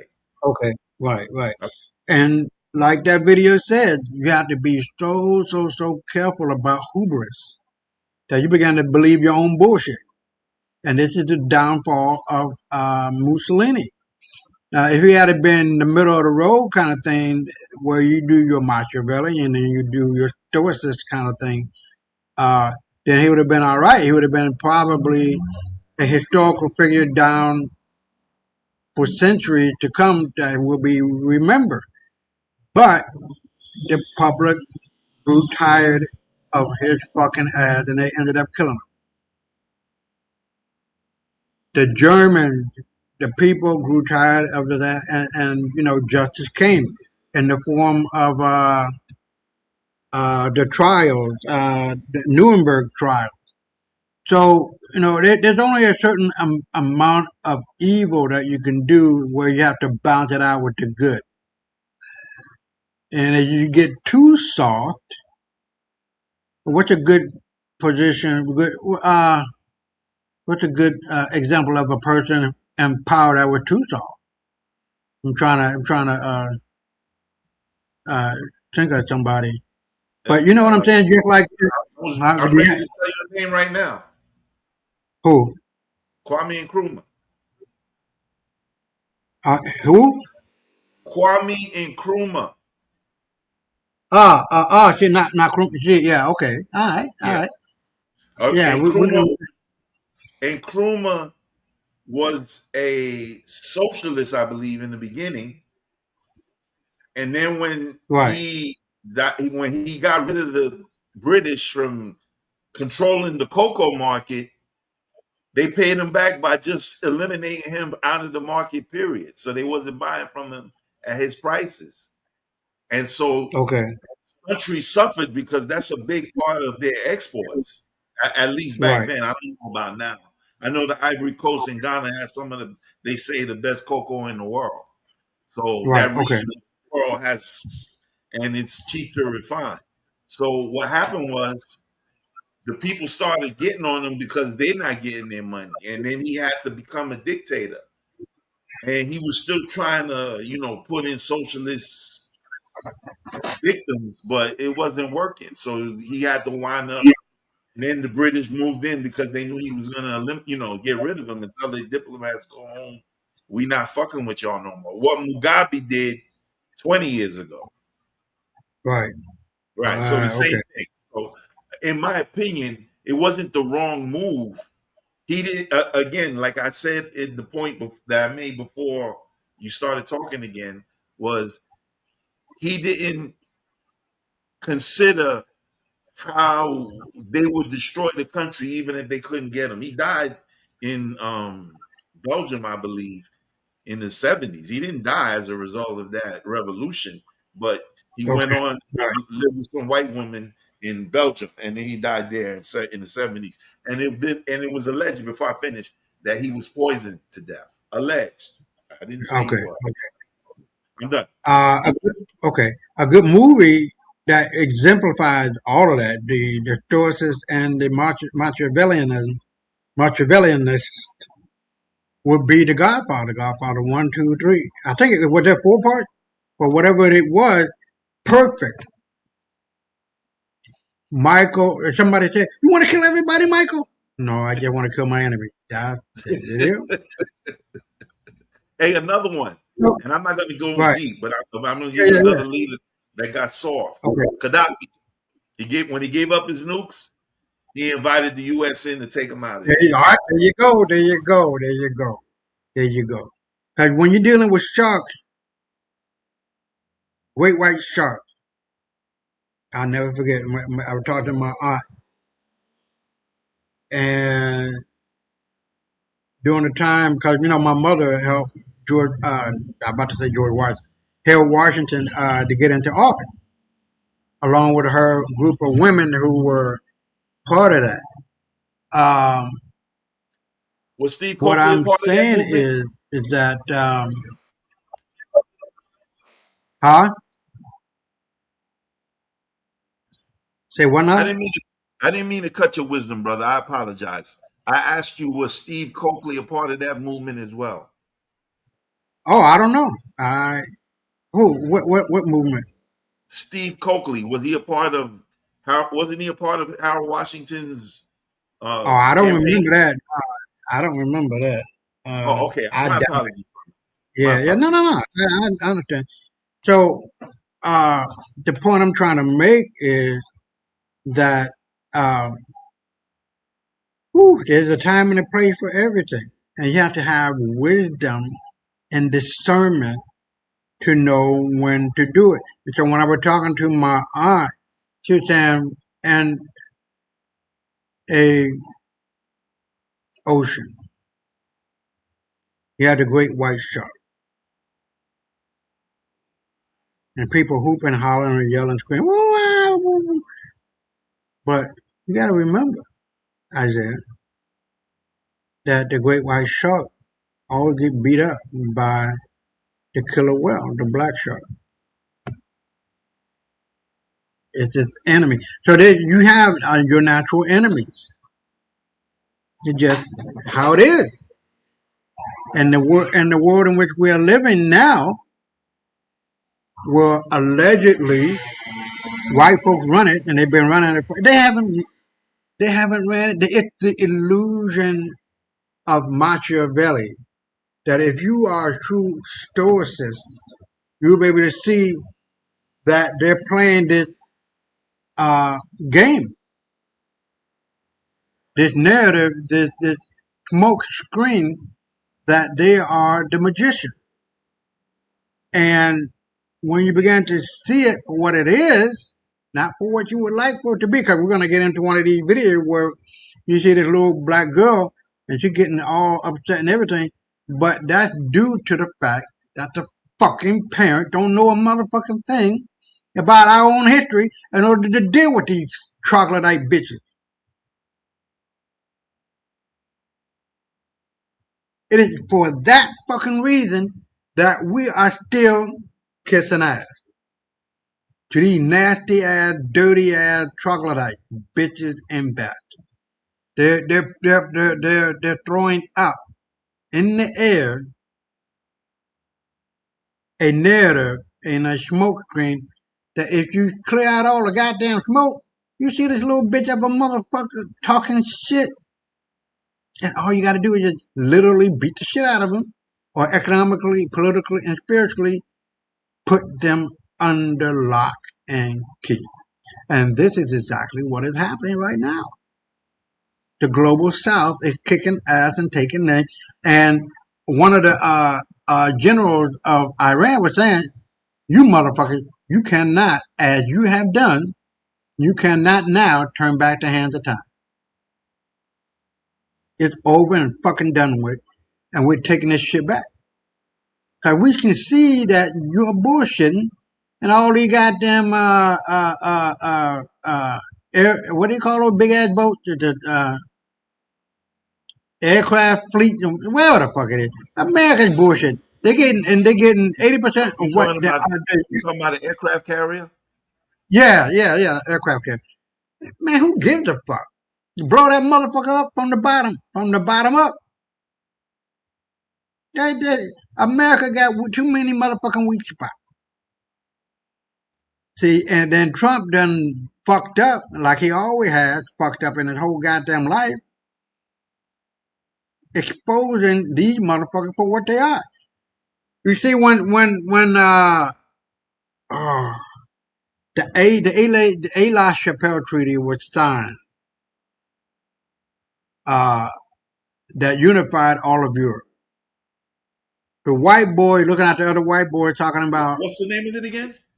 the Eli Chappelle Treaty. I'm gonna put it. Hold on. I'm gonna put it into the chat. Okay. I don't know if it's 2P, 2L, but it's something like that. But it's called the Eli Chappelle Treaty.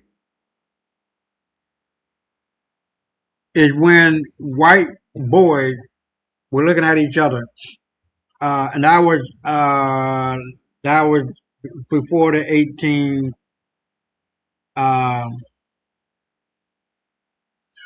war. And before then, Morocco was the only country, black country, as it was, that gave Little America its right as a sovereign nation. Most Moroccans are mixed with Arabs. Right, but I'm talking about long before then. These people were blacker than black. But I feel what you're saying. Okay. But the essence of what I'm trying to say is that white folk was in disarray. They finally got enough gumption and enough thought in their motherfucking peanut head and brain that say, hey, we need to have an Eli Chappelle Treaty that says, I look like you, you look like me. If we keep going and don't fight back against the Moors, they're going to be ruling us forever. That's what that is. That's what that's about. And after that, you have where they chopped up Africa. What was it? You talking about the Berlin Conference? Huh? The Berlin Conference. Yeah, right. The Berlin Conference. So when you're looking at all of that, hold on. So when you're looking at all of that and the historical significance of it all, you come away with the idea and the knowledge of knowing that these people ain't shit. Never have been shit, never will be shit, but a pile of shit. And you go and do what is necessary to finish them. Because in all honesty, they are finishing themselves. You ain't really got to do shit. And the idea is that the global south, from an economic and political standpoint and spiritual standpoint now and physical standpoint militarily, and the creation of the Islamic NATO with 7 million standing army and the latest gear and weapons and of destruction, and now coming on board Iran, it's over. By the end of this year, 26, the stranglehold of brown-skinned folks around the neck of these fucking troglodytes will just get tighter and tighter and tighter. They have no control. They have nothing. 80% of America's weaponry and military prowess come from earth minerals that they get from Africa. If they don't get it, what's going to happen? They're going to go down the drain. You know, one thing they still do have? Yeah. The perception of most minds with the media. There you go. There you go. And this is what I am talking about on X today. In other words, Trump, you're bullshitting. We know you're bullshitting. We're just going to bitch slap the shit out of you. And they just declare war on America. If you don't know, now you know. Iran. Yeah, bro, I don't even pay attention to that stupid shit. This shit ain't nothing but a game right now, bro. It's a game. Trust me. Well, we'll see. Time proves all things. And this is why I told you earlier why I tag you in certain things. That's all brouhaha. 1 minute they bombing the shit out of everything and destroyed the whole military. They have no more capabilities. The next they declaring war. Come on, man. Which is it, man? If all of their military supplies are done, I'm talking their hardware. I ain't talking about a dirty bomb or some shit you can put in a suitcase. Right. I'm talking about real weaponry. If all that is done, how are they declaring war and what war are they going to wage with no weaponry? This is stupidity at this point, man. We know they still got missiles, but you know, you can't put boots on the ground and take it. You're just going to destroy it. Right. Right. So yeah, I mean, well, we'll see. I believe it because anytime you can kill 156 of my innocent children that are part of my nation, and I don't fuck you up with something that's 1,000 times worse, believe me, I'm gonna kill you and your whole fucking family and your community and your nation. I don't believe these people are playing. 156 little girls were killed because the white boy has no control over his emotions. They're grasping for straw. They want to command attention. They want attention. They want their little white dick going into black pussy. Is what it's all about. And I think we talked about this time and time and time again. It's over for the white boy and the white girl. They losing their motherfucking mind. They're fucking dogs. They're fucking animals. They're fucking cats. And we're gonna see this shit.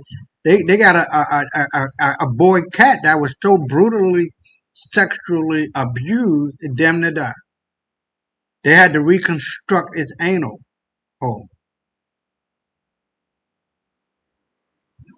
These are the people we are fucking following, as if they are the paragons of righteous action. Don't include me in that we. Huh? Don't include me in that we. Oh. I feel you. But yeah, this is how they have been able to manage their image. And when you get past the smoke screen, you will see all of this of what has been going on. They have brothels, a sex doll where they're going to have sex dolls. Where they want to have sex with sex dolls. They got white boys who want to have a baby with a sex doll. They have brothels with animals in it, where they're going to have sex with animals. These people are demonic. Not because I'm saying it, but because their own people are saying it. They're nasty, they're dirty, they're disgusting, they have no limit to what they can do. They have not created not one world's religion or philosophy or civilization. All of that was done by brown-skinned people like me and you. What about Stoicism? We just watched. All those people are white. Right. But the idea is that Stoicism and Machiavellianism come from black people. This ain't no something that white folks have brought up and thought about. They're just a carbon copy of what our ancestors taught. We're taught. So it ain't like we just discovering this shit. There is nothing under the sun that is new. Everything that is was shall be again. So with that, I don't want to go too far into what we're doing, but let's keep it moving. Then we'll go into this one. If it's 20 minutes long, we'll let it run. A man becomes dangerous when pain teaches him what kindness alone never could. That emotions must be controlled, not obeyed. There it is. Let's get to it. Most men are not born cold. They become cold the same way iron becomes steel, through pressure, through betrayal, through disappointment, through watching kindness get mistaken for weakness over and over again. And the dangerous part? The world only notices a man after he changes, not when he was loyal, not when he sacrificed, not when he stayed awake fixing everyone else's problems.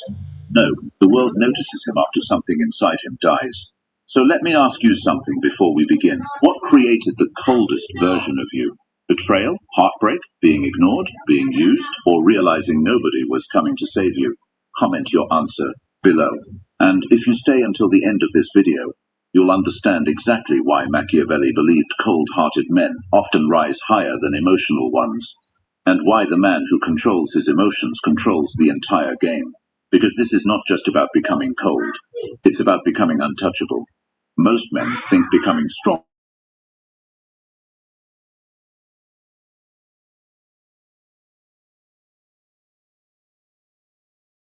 transformation.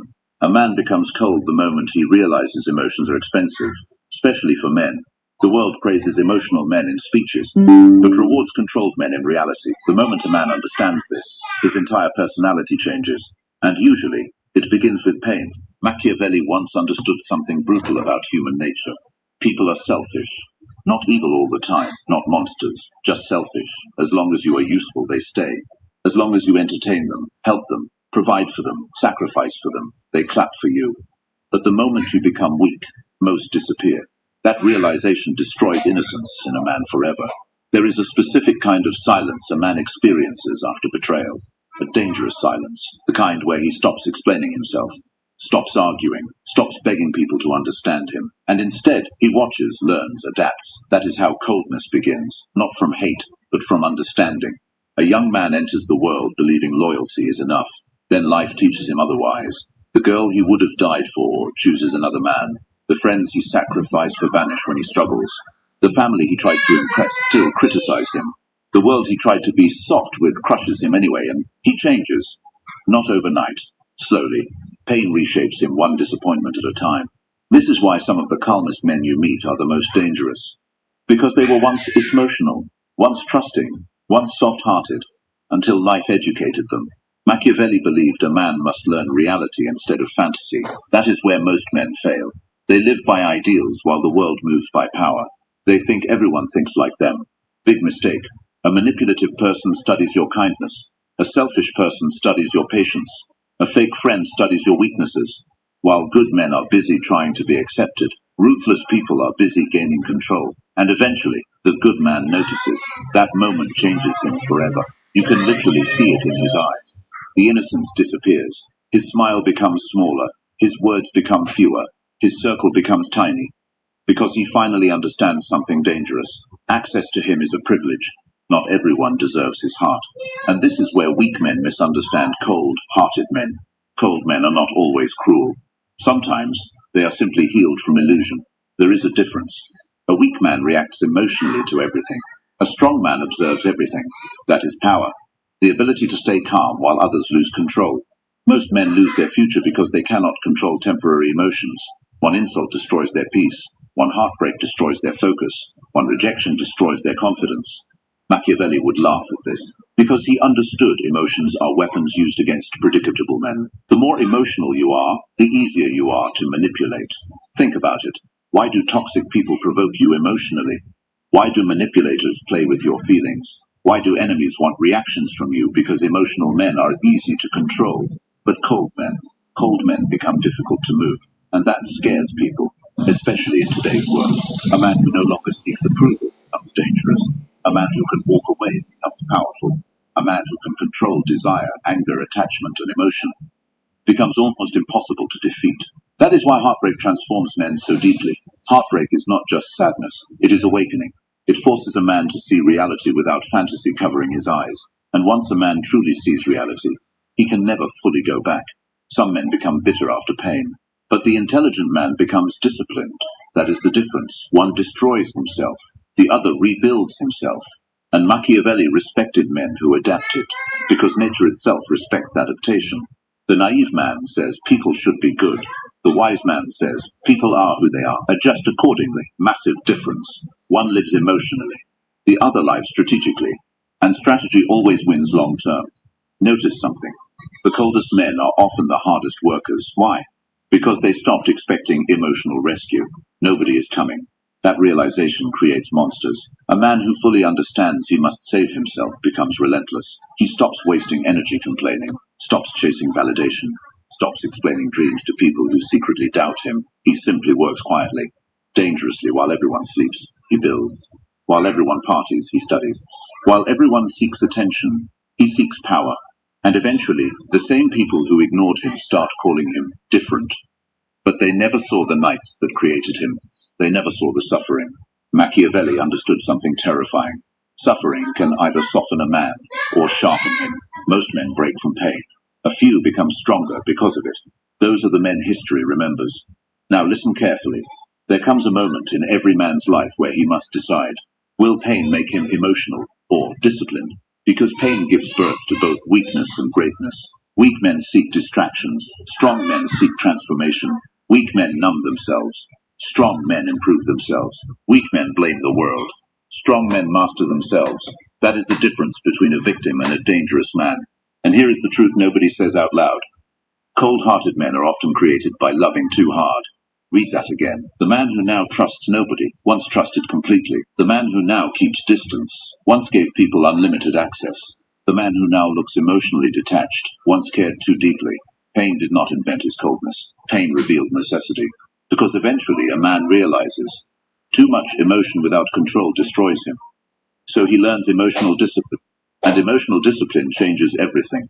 Suddenly he no longer reacts instantly, no longer chases people, no longer panics when someone leaves, because he understands attachment creates weakness when uncontrolled. Machiavelli believed fear was more reliable than love. And while that sounds harsh, there is wisdom hidden inside it. Love from people changes quickly. Respect lasts longer. This is why strong men prioritize respect over approval. Approval makes you weak. Respect makes you powerful. A man obsessed with being liked becomes easy to manipulate. But a man willing to be misunderstood, that man becomes free. And freedom changes his entire energy. You notice it immediately. He walks slower, speaks calmer, looks people in the eye without needing validation. Because internally, he no longer fears losing people. That is real strength, not muscles, not money, not loud confidence. True strength is emotional control. The ability to remain calm while chaos surrounds you. The ability to stay focused while people doubt you. The ability to lose everything and still rebuild. That is the man Machiavelli respected. Not the soft dreamer, the strategist, the survivor, the disciplined warrior hiding behind silence. And the scary part? Most people never see the transformation happen. One day he is warm and emotional. Then life hits him enough times, and suddenly he becomes unreadable, hard to manipulate, hard to hurt, hard to control, and people call him cold. But what they really mean is, he finally learned that loyalty without boundaries becomes self-destruction. That giving envy to people who give nothing back is not kindness, it is weakness disguised as virtue. And once a man understands this, his entire mindset changes. Now pay attention, because this next part is where most men either evolve or completely lose themselves. There are two types of cold men. The first becomes bitter, the second becomes powerful. The bitter man lets pain poison him. He starts hating everyone, trusts nobody, destroys relationships, pushes away good people because bad people hurt him. But the powerful man, he becomes selective, calm, controlled, strategic. He does not lose his heart. He simply puts guards around it. That is intelligence. Machiavelli never said a man should become emotional stone. He said a man must understand human nature deeply enough to avoid being controlled by it. Huge difference. A foolish man says, I'll never care again. A wise man says, I'll care wisely. That is mastery, and most men never reach it, because after heartbreak, after betrayal, after humiliation, they either collapse emotionally or they awaken. The awakening is brutal, because suddenly the man starts seeing patterns everywhere. He notices who only calls when they need something, who disappears when he struggles, who secretly competes with him, who smiles in front of him but envies him behind closed doors. And once you see human nature clearly, you can never fully unsee it. That is why strong men often look distant, not because they hate people, because they finally understand people. Machiavelli understood that human beings are driven mostly by self-interest, and once a man accepts this reality instead of fighting it, he stops expecting fairness from the world. That alone gives him power, because expectations create suffering. The more you expect loyalty from disloyal people, the more pain you create for yourself. Cold-hearted men learn to observe actions instead of words. That changes everything. Words are cheap. Anybody can say, I love you, I support you, I'm your brother, I'll never leave. But pressure reveals truth. Watch what people do when you have nothing. Watch how they act when you fail. Watch how they behave when you stop being useful. That is where reality lives. And reality is often cold, which is exactly why men become cold in the first place. Not because they enjoy it, because reality trained them. You know what destroys a man faster than failure? False hope. Believing someone will change when they keep showing you who they are. Believing loyalty will always be returned. Believing hard work automatically guarantees respect. Life teaches men painful lessons slowly, and every lesson removes another layer of innocence, until eventually the emotional boy disappears, and the calculating man appears. Now let's talk about silence. Because silence is where powerful men are created. Weak men talk constantly. They announce goals before achieving them. They explain themselves to people who already misunderstood them intentionally. They seek validation from crowds that secretly enjoy watching them fail. But strong men, they move in silence. Machiavelli understood that mystery creates power. The less people know about your emotions, your plans, your weaknesses, the harder you are to destroy. That is why dangerous men become private. Privacy protects power. The world today teaches men to expose everything, every feeling, every struggle, every plan. And then people wonder why they feel vulnerable. A disciplined man understands this. Not everyone deserves access to his inner world. That realization alone changes his life.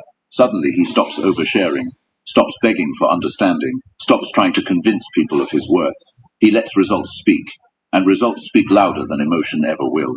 A cold-hearted man also understands something most people fear deeply: loneliness. At first loneliness hurts him. The silence feels heavy. The empty room feels painful. The lack of attention feels unbearable. But then, something changes. He adapts. And once a man becomes comfortable alone, he becomes extremely difficult to control, because manipulation depends on desperation. People manipulate lonely men who fear abandonment. People manipulate weak men who crave approval. People manipulate emotional men who cannot walk away.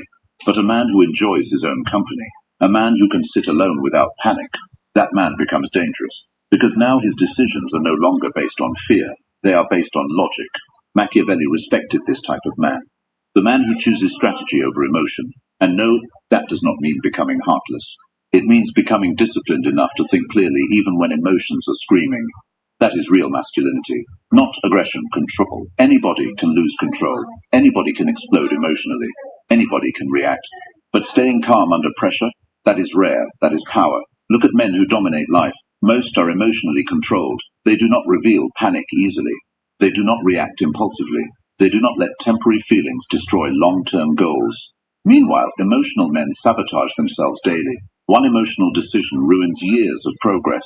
One emotional attachment destroys focus. One emotional reaction exposes weakness to enemies. And this is exactly why Machiavelli believed emotional control was essential for power. Because the world is not always fair. Sometimes good men lose. Sometimes liars win. Sometimes loyalty gets betrayed. A weak man becomes depressed by this reality. A strong man adapts to it. That is the difference. Now here comes the darkest transformation of all. A man becomes truly cold when he realizes nobody really cares about his suffering, unless he remains useful. That realization cuts deep, because boys grow up believing effort alone earns love. Then adulthood teaches a brutal lesson. The world mostly rewards value, not feelings. That is why disciplined men focus on becoming valuable, skills, money, strength, knowledge, control, because value creates options, and options create freedom. A powerless emotional man depends on others emotionally and financially.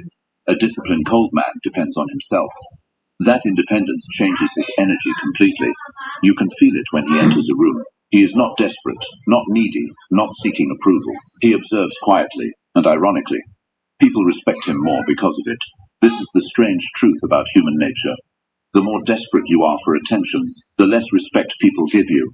The less desperate you become, the more powerful your presence feels. That is why silence intimidates weak people. They cannot read you, and humans fear what they cannot control. Machiavelli understood this perfectly. Never reveal everything. Never expose all emotion. Never let people know exactly how to manipulate you.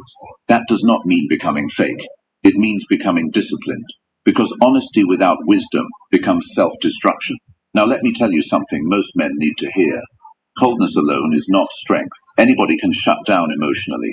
Anybody can become distant. But true strength is remaining disciplined without becoming cruel. That is rare. The strongest man is not the one who feels nothing. The strongest man is the one who feels deeply, but remains in control.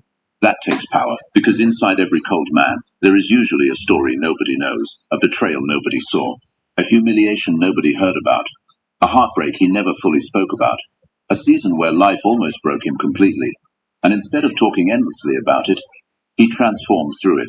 That transformation is what people mistake for coldness, but really, it is adaptation. The same way fire hardens steel, pain hardened him, and now he moves differently, thinks differently, trusts differently, loves differently.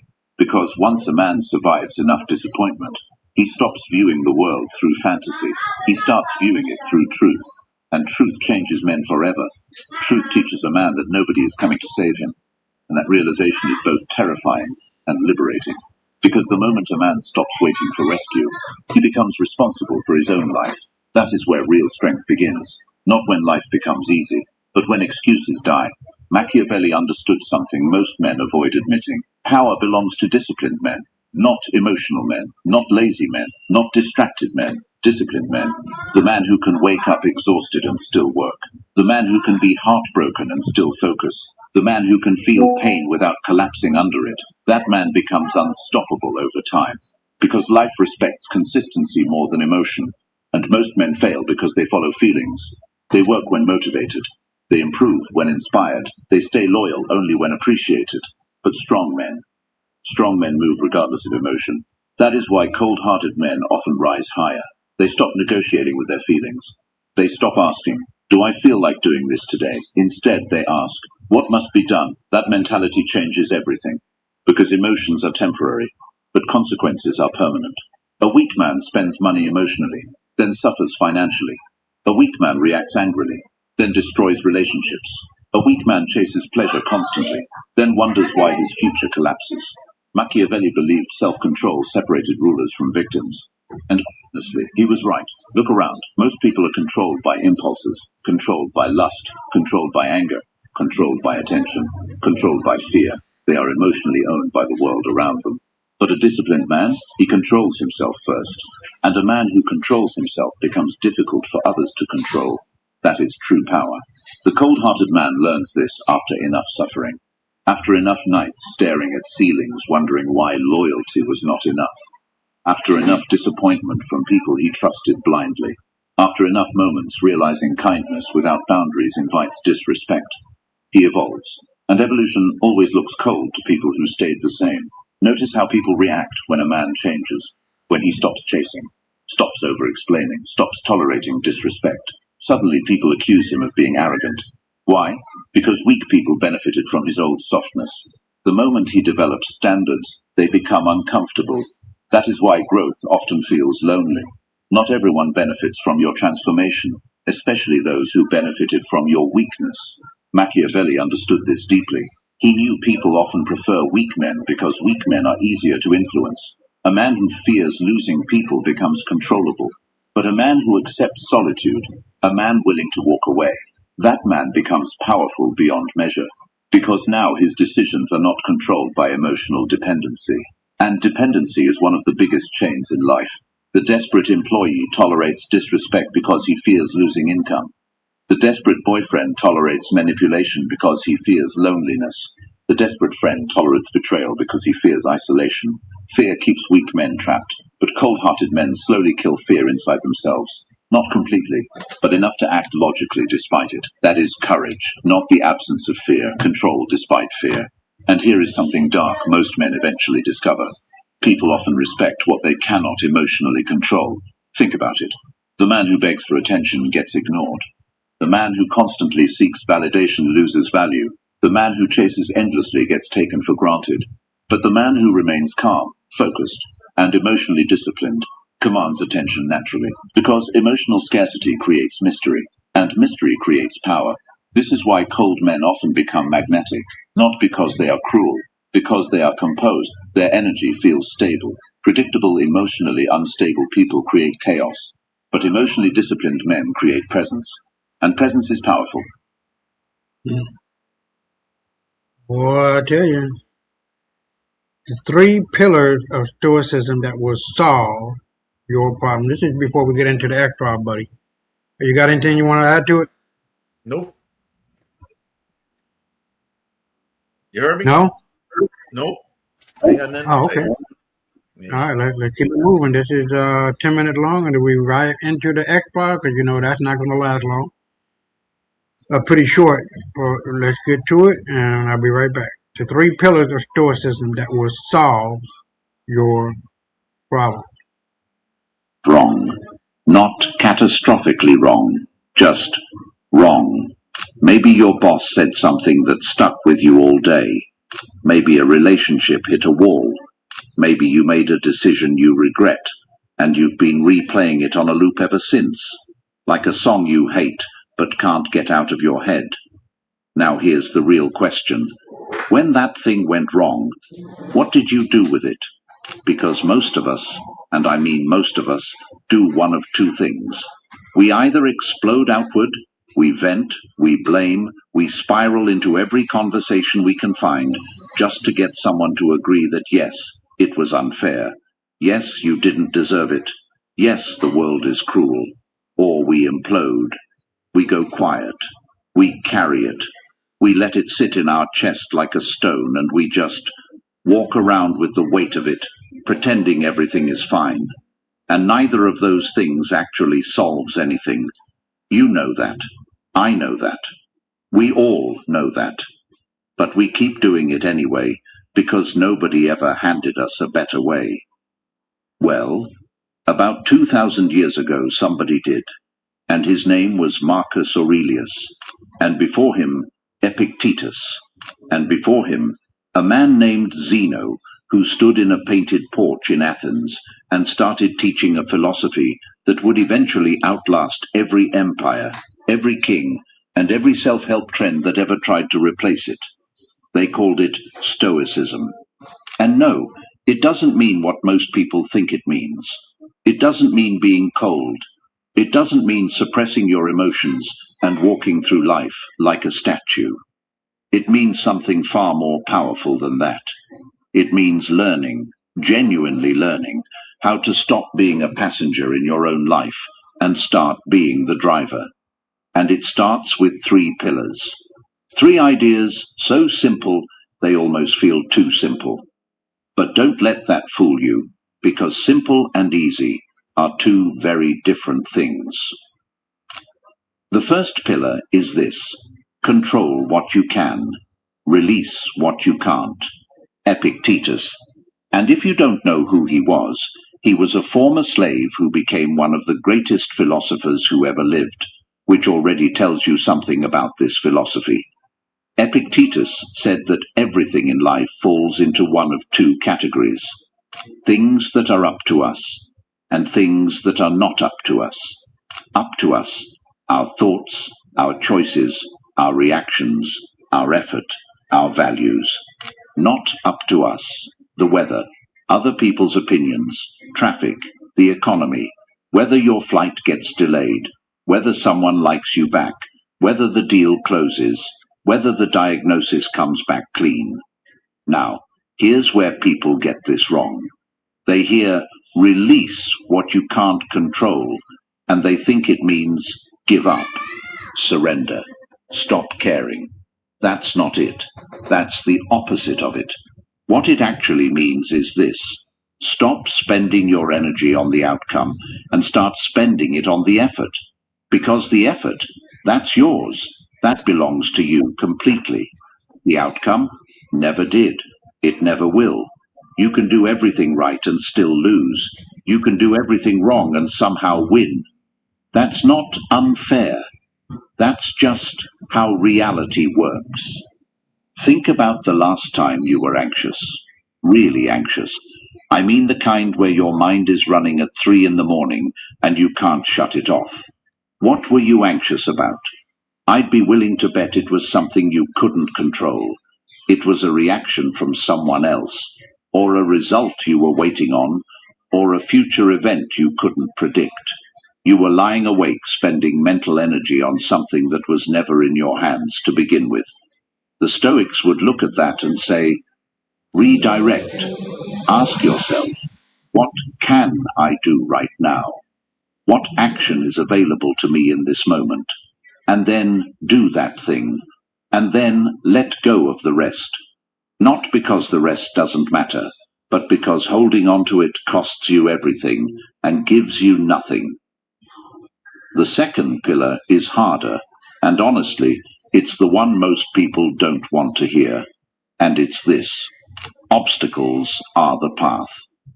Marcus Aurelius wrote something in his private journal, a journal, by the way, that was never meant to be published, which is part of why it hit so hard. He wrote, "The impediment to action advances action. What stands in the way becomes the way." Read that again slowly. What stands in the way becomes the way. We are wired, biologically, psychologically, culturally, to treat obstacles as stop signs. Something goes wrong, and our brain immediately categorizes it as a problem to be avoided, escaped, or complained about. We treat friction like it's the enemy. But here's what the Stoics understood that most people spend their whole lives missing. The obstacle is not separate from your journey. It is your journey. The moment something goes wrong is not the moment your story pauses. It's the moment your story actually begins. Think about every person you've ever admired, every comeback story, every person who built something real, every leader, every artist, every athlete who actually moved you. Was their story about how smoothly everything went? No. It was about what they did when things didn't go smoothly. It was about the wall they hit and what happened inside them when they hit it. The Stoics didn't just tolerate adversity. They actively welcomed it. Not in a masochistic way, not in a bring me pain way, but in a philosophical way.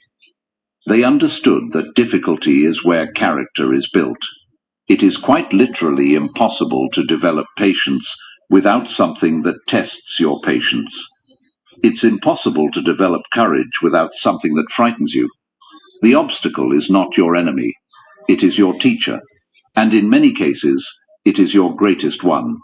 So the next time something goes wrong, and something will go wrong, I promise you that, try asking a different question. Instead of, why is this happening to me? Ask, what is this preparing me for? That single shift in framing can change everything. The third pillar is perhaps the most quietly radical of all three, and it's this: you are not your emotions, you are the one who observes them. The Stoics made a distinction that modern psychology is only now starting to fully appreciate. They separated the impression, the initial emotional hit of something, from the judgment, what you decide that impression means, and what you do with it. Something happens. Your body reacts. Your heart rate changes. Your stomach tightens. Heat rises in your face. That's the impression. That's automatic. That's human. That is not in your control, and the Stoics never pretended it was. But then, and this is the gap that changes everything, there is a moment, a fraction of a second, sometimes a full breath, sometimes longer if you practice, a moment between the impression and the response. And in that gap lives your entire freedom as a human being. Viktor Frankl, who survived the Nazi concentration camps and went on to become one of the most important psychologists of the 20th century, said almost exactly this: that between stimulus and response there is a space, and in that space is our power to choose. He didn't call himself a Stoic, but the Stoics would have recognized him immediately. Most of us never find that gap because we were never taught to look for it. We react, we snap, we say the thing we regret. We make the decision from the worst version of ourselves because we didn't pause long enough to access the better one. The practice here is not suppression, it's observation. It's learning to watch yourself the way you'd watch a character in a film, with curiosity rather than judgment. When anger rises, you don't bury it, you notice it, you name it. You ask yourself, is this reaction useful right now? Is what I'm about to do aligned with who I'm trying to be? That question alone, is this aligned with who I'm trying to be, is one of the most powerful things you can carry with you through a day. So here's where we land. Control what you can, release what you can't. Treat every obstacle as the path rather than a detour from it. And learn to live in the gap between what happens to you and how you respond. These aren't complicated ideas, but they're not easy ones either. They take practice, they take failure, they take the willingness to catch yourself slipping and start again without beating yourself up about it. The Stoics weren't perfect people. Marcus Aurelius was a Roman emperor who made plenty of mistakes. Epictetus was a slave who had every reason to be bitter and chose philosophy instead. They were human, just like you. And that's exactly the point. This isn't a philosophy for the enlightened few. It's a philosophy for anyone who's tired of being pushed around by life and ready to push back. Not with anger, but with something far more powerful, with intention. Well, you want to say anything? Not really, my guy. Very good information. I'm listening and learning. Okay. So now we're in the X-Files. These are going to go quick, man. This is what we be talking about all the time. Okay. That white folks know they ain't shit. They tell on themselves. They do shit that niggas ain't gonna do, man. Hey, let me And ask this, you a question. yeah, Have you seen these video clips of Johnny Cash and Elvis, and Johnny Cash son and Elvis telling him he needs to respect the Black Moors, the original people of this land? yeah. We showed that on here. Okay, I'm sorry. I want to ask you a question. Has that been authenticated to be real, or is that just No, from what I know, that's from the video files of a long time ago. That's real. It's kind of hard to fake that, not unless AI is so damn good now that can be That's done. why I asked. Uh-huh. That's why I But asked. yeah, that's about as real as the world can get. Because Okay. how in the hell can they know about that without reading and knowing about it? Because they know, at least Elvis I don't know about Johnny Cash. I know he had a lot of respect for black women. He married one, but Elvis was a black man. You know what I mean? We're all black, but I'm just saying that he was a Melungian, and that people who have money, who have status, who have this, who have that, they get a lot of access to a lot of information. Now the white boy that got beat up by the black British boxer, what's his name? Jake Paul. Huh? Jake Paul. Yeah. Paul. Yeah. Jake Paul. Right. Okay. Right. So he going around talking about how great black folks are and white folks ain't shit. So if he can do that, and he knows, and white folks know who we are, the great deal of them, they're just hoping your dumb black ass, nigger ass, don't wake the fuck up. Because that's all we have to do. That's all we got to do. Pretty much. This is not no calculus problem. This is not no physics problem. This is a being aware problem. And when white folk can get you to believe that you ain't shit, and they know that they're the ones who ain't shit, they got you. You boo boo the fool. See, and this is the reason why I know they ain't gonna have me on the show. They ain't gonna have you on the show. Yeah. Cause the very first word that come out, well, listen, you troglodyte bitch. No. I'm not gonna call these people white or European. I mean, you giving them way right before you even get started. You're giving them too much respect, and you're giving them titles and names that belong to us. We civilized these motherfuckers 3 times. They just got through speaking. They just started speaking 1,000 years ago. Their idea of a boat is floating on a log. Did you know that during the time of the Punic Wars with Hannibal? Yeah. That they were able to build. Right, they were able to build those boats because they were numbering the parts.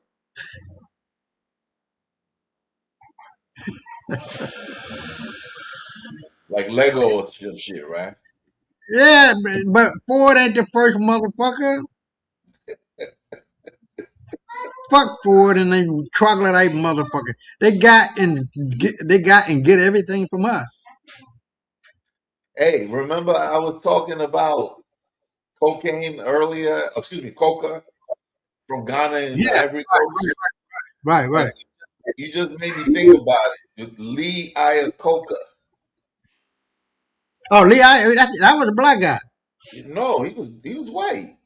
Lee Iacocca, the guy that ran Chrysler. I know. And the founder of Johnson & Johnson was a black guy. But I'm telling you. Huh? Yeah. But I'm telling you, Iacocca, any motherfucker coming from Italy is black. The Etruscans.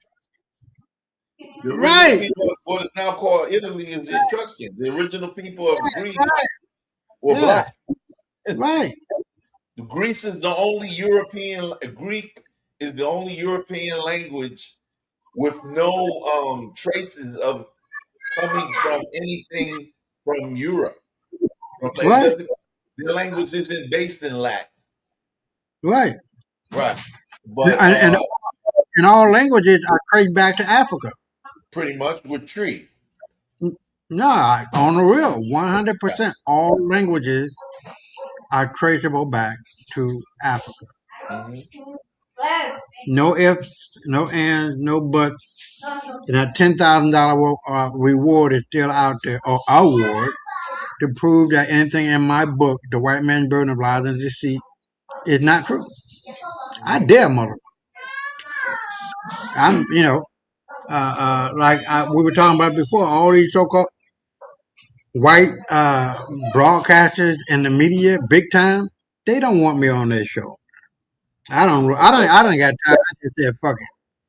Even a black guy who got he was kissing ass and taking name, but he stepped out one day and they fired his ass, and now he back on the Arab channel. I can't think of his name right now, but he one of them coon ass niggas. You know, he just going along to get along. But anyway, let's get into the X Files, and here we have Venom Maxing, another white thing to do. I'll be right back. 3, 2, 1.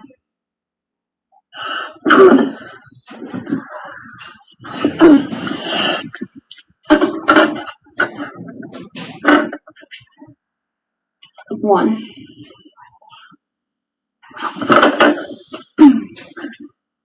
Wow, that thing burns. It's not too bad, but it burns a lot. Stupid motherfucker. Hey, dude, man. What the fuck jumped out in his arm? That was a wasp. What? They letting they capturing the wasp, and they're letting the wasp sting them. That's the latest thing among white folks' culture. Well, what is the purpose of it? Stupid shit. That's the purpose of it. White folks are fucking stupid. Doing stupid shit and winning stupid prizes. For nothing. Just like they were eating washing pods or whatever the fuck you call them. You know what I mean? Oh, yeah, the detergent pods. Yeah, detergent pods. A whole bunch of motherfuckers died from that shit. You know that, right? Huh? A whole bunch of them died from that. Yeah. A few of them, I ain't saying 10,000, but. Well, you know what happened? The chemical, I studied chemistry a little bit. I'm just bringing up the stuff. Right. When that chemical and the washing powder or even the bathing gel gets caught and start to make friction, not like it's actually rubbing, but it's mixed in with the cells, it gets into the very cell matter that explodes and causes problems for you biologically. That's exactly what is happening. Your cells are exploding, and therefore you die. And especially if you swallow it, all of that matter that is within the cellular component start to leak out and get into your stomach and leak out, get into your intestines, leak out, because your body is a natural state of peace. You know what I mean? So let's keep it moving. Fuck the white folks. Here you got again. China removed the name Israel from its maps. Do you support what China does or what China is? Yes, I do. That's all Palestine. Here, I'm going to read this. Let me stop you 1 second, brother. It's really Judea. Yeah, well, it's Judea. Yeah, right. So, as we were saying, white folks have a serious fucking problem. Ticks are making millions allergic to meat, and Bill Gates is cashing in big time. Here we go again. CDC claims nearly 500,000 Americans now suffer from alpha-gal syndrome, but the real number is exploding into the millions. People suddenly unable to eat steak, burgers, or any red meat without their body attacking them like poison. There is no random tick problem. RFK Jr., as secretary, just promised to treat alpha-gal with the same urgency as Lyme disease. Translation: they ignored Lyme disease for decades while patients suffered. Now they admit this meat allergy nightmare is massively, and they are massive, and they are playing catch up. Who wins here? Big Pharma gets millions of lifelong customers addicted to expensive allergy drugs, autoimmune treatment, and fake diets. Bill Gates, the man obsessed with depopulation, lab-grown meat, and burgers, has dumped billions into the global health experiment. General Motors, mosquitoes, and tick research. Now Americans are allergic to real meat. Perfect timing to push this synthetic slop and destroy traditional farming. Ticks do not evolve this fast by accident. Engineered bugs, hidden vaccine effects, deliberate sabotage of our food supply. This is not nature. This is biological economic warfare on the American diet and way of life. They weaken us, release the nightmare, then profit from the collapse. Now I'm gonna do as a favor. I'm gonna say, hold on, 1 second. You yeah, see where it yeah, said go ahead. they weakened us, and then whatever else you said after that. Okay. Okay, I don't remember what you said, but that was the Hegelian dialectic play right there that I was Wait, talking about a while ago. oh, okay. Okay, that's Okay. all I want to say. You can go on. Okay. I'm looking up how many. What? Oh no. Okay. Yeah. How many white people have alpha gal versus black people population? Wow. Let's see. Let's see. Data specifically comparing the prevalence of alpha-gal syndrome between white and black populations not readily available.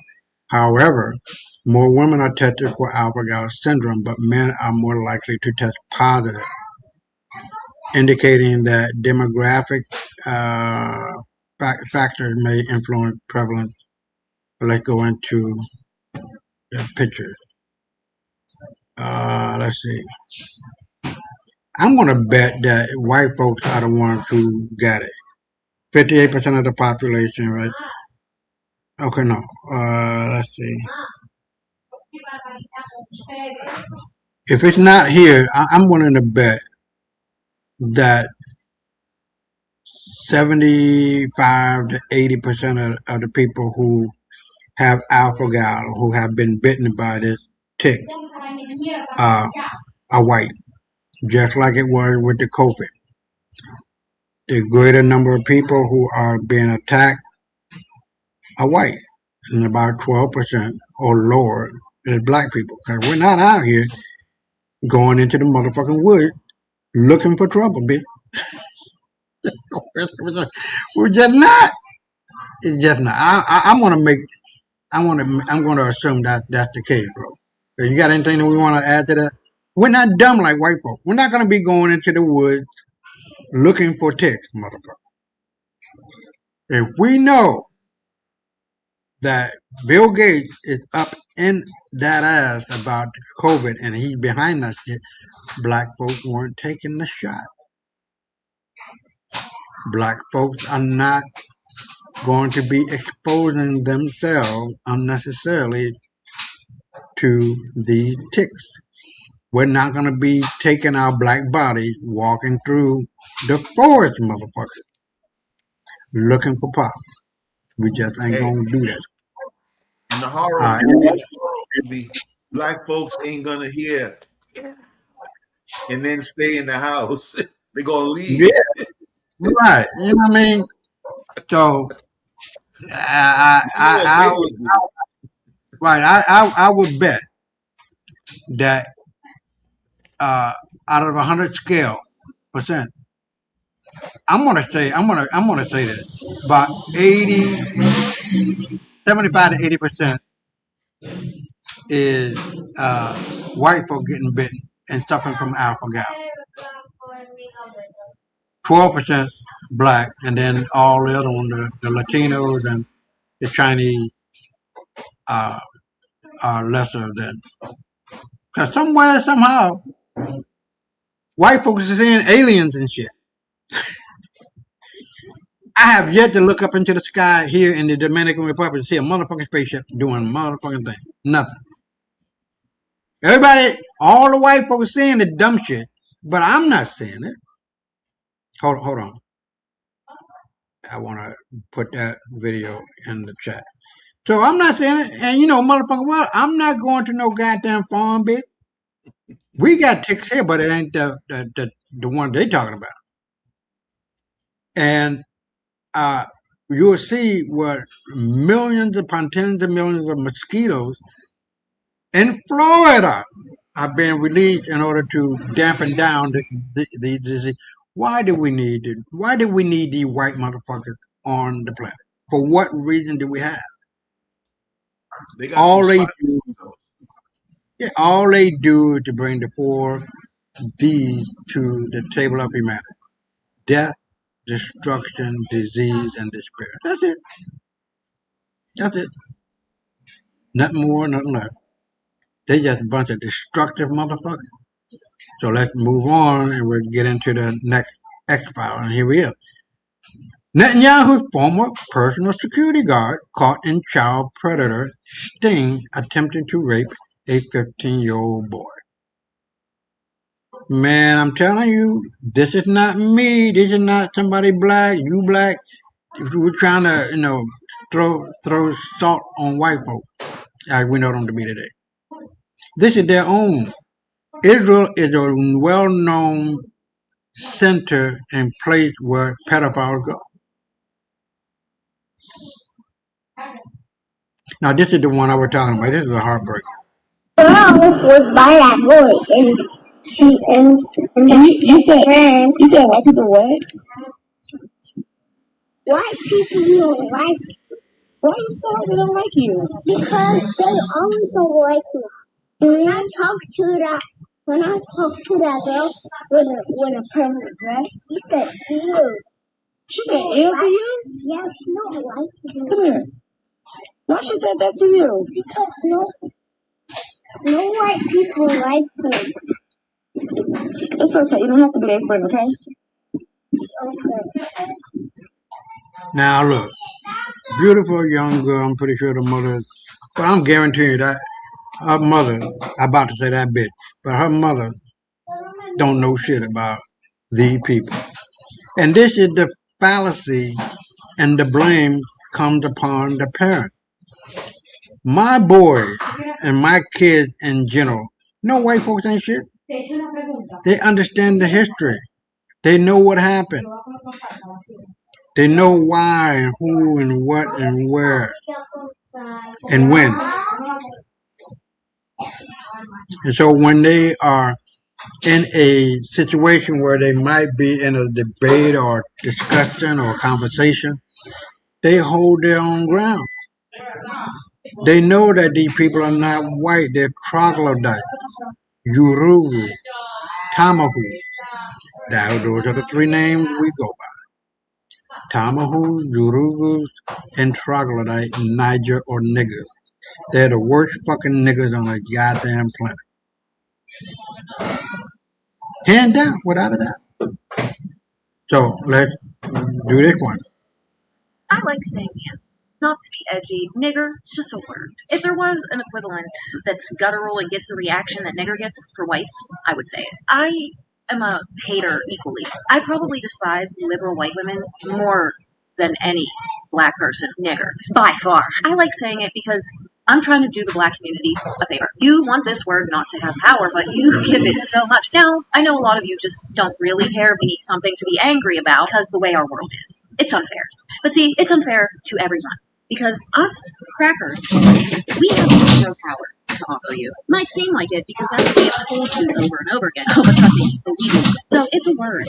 And y'all are out here doing just the most abhorrent shit to each other, but you're going to try to get mad at the word. No, I want you to direct that anger at the people who oppress all of us every single day. You know, like the people that are building data centers all over, because you think it won't affect you. Oh, it will. This is absolutely the end of freedom. This is surveillance. They have made a lot of people, especially in the black community, dependent on the government so much. That's why I say it. I am an equal opportunity racist. You are a trashy victim. Sit there and collect a check from EBT and you're fine with that? Well, then I got a fucking problem with you. And that includes whites, blacks, Hispanic, Asian, and then the Too much noise in your background, bro. More so than it is Oh, okay. pick up niggas. All right. So Look, that cheap whore bending over showing her titties, you know where she coming from.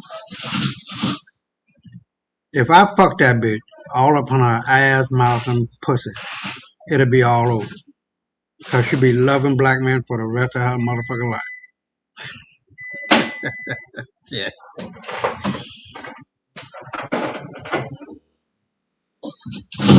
What makes you think she does that already? I say the Hold on. same thing. I say the same thing about black people. One thing Right. I don't do is use that word in front of them to give it power. That's how Right. you give it power. They hear it so much, they start wanting to say it too because it sounds cool when we say it. No, Okay. it's not. I'm not excusing it's supposed to be right or wrong. I use it sparingly and appropriately, in my opinion. I don't just Right. be Right. using it for the sake of Yeah. using it. You know what I'm Yeah. saying? Okay. Well, Right. I might want instead of saying MF, I say that. Right. It's a little light to you or somebody who understands where I'm coming from. I'm Right. not saying it just to say it every other yeah, my end, yeah, my end, yeah, my end, blah blah blah, yeah, my end, yeah, my end. No, that's not how you use it, in my opinion. If you under 30, whatever, Right. I did it, so I'm not going to, pontificate here like I never did. You know what I'm saying? Right. But No, I we, hear you. yeah, we grown now. So we know better. Right. No, I feel you. So, I think that her comment is coming from a place of poor judgment, low self-esteem. Mi amor, ¿qué es con este ruido? Poor judgment, low self-esteem, no historical significance as far as her so-called whiteness goes, and she constantly seeing as white women have been able to find out that they are the DEI, that white folks are the DEI, that they have been getting over and getting under and getting through repeatedly. Now that advantage is no more. So, man, we have to really look at it and examine it not only from the microscopic angle, but from the whole pie and what this means and how it means and why it means and where it means and when it means. So, I really believe that, no, this is just white folks trying to deal with the hot mess that they're in, that they just painted themselves into a corner and can't get out, and they're trying to get back to the table of humanity, and they'll never be able to do that because their hubris is decimating them left and right. They bought into the lie. So let's keep it moving. Now here it says Iran officially declared war on the United States, marking a dramatic escalation in tension. What was once a standoff is now unfolding into an open conflict, creating a historic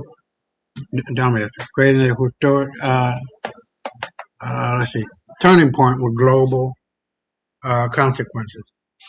So hold on, let's start it again.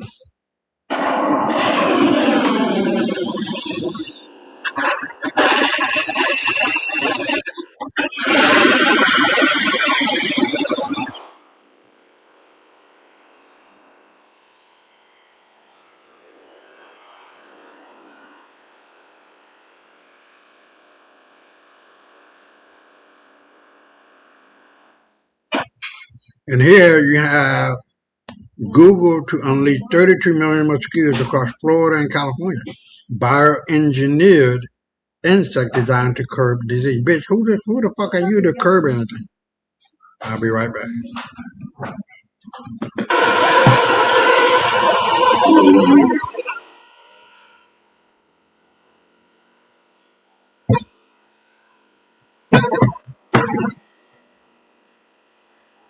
Now that gotta be the swarm of swarms in Florida and California It's gonna be one.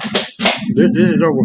Now here you got footage has been released of a Chinese influencer who traveled to Nigeria to participate in the Harm This Natasha trend that is generating generating Chinese influencers millions of views. Her for abusing black children. A decade ago, China claimed they were going to Africa to help get the continent the help it needed. Every narrative has a goal behind it. So now they're making cookies and chocolate niggas, and they're eating the shit. 在哪台？我有活的哪台？我有活的哪塔莎？ไม่นะว่านาทาซานาทา 在哪台？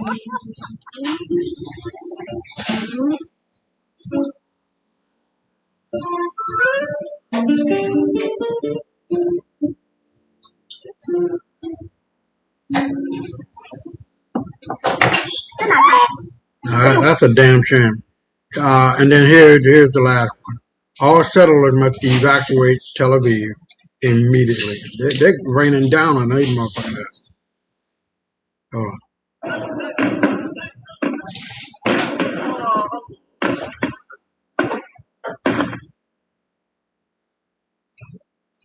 Okay. So there we have it, man. Any thoughts on those last few? Going back on why I believe the Iran, Russia, Ukraine, Israel conflict all happening concurrently is bullshit is because Iran closest partner is Russia. Iran's business with Russians suffer, then that means that the Russians have a problem with the United States because then a lot of deals, contracts won't be able to be fulfilled because they have soldiers fighting in the country. Would you agree, brother, or would you disagree? What say you? Yeah, man, I understand where you're coming from. Okay, all right. So with that point made, again, this is I'm going to take it to the last clip now, as opposed to talking about anything dealing with war. That Chinese woman holding that black baby like that and getting views on YouTube or wherever she's streaming at. I believe that is a desensitization to black men, because let me tell you something. Everybody knows we the best lovers. We got the biggest dicks. I'm not trying to be nasty here. I'm just speaking facts plainly. Right. Okay. With that said, all of these world countries, with the exception of India, who are colored people, whether they're black like us or half Theo or Euro melanin or what have you. I'm not getting into that right now. Right. Their population is growing, while people who have white skin, whether they're Asian, Arab, or Caucasian, all those places where they dominate, their populations are falling. With their populations falling, in order to get them up, the propaganda has been released so that black women are against black men, and all these YouTube channels are now online with black men dealing with everything other than their own women right here in America. And in fact, on a more subdued level, white women and white men too. So, but it's not just an American thing, it's a Western thing. So what I'm saying to that is however you look at it, whether you breed them out, whether they fall on their own sword from having all this hubris you're talking about, or for whatever reason, white supremacy as a system is done. That's my final words if we're finished. Okay. All right. Well, as we always say, man, Time proves all things, and I think we're on the right course as far as the as far as the trajectory that we have been talking about for the last few shows. And it's only a matter of time that the will of our people to rise up, to conquer, and to take command again is front and center. It's the main thing on the menu. We already know that 197 million square miles of earth belong to the black man and woman. That's the allodial title. We all know, at least we should know, that the land that we call Palestine today, or Israel today, is really Palestine, and that was put into a trust, not a trust, but I know it's called a WAF, WAQF. So I don't know what it would be, how you say that in Arabic, but let's just say, for argument's sake, that it was put into a trust by our ancestors over 1,000 years ago, because they could see it happening.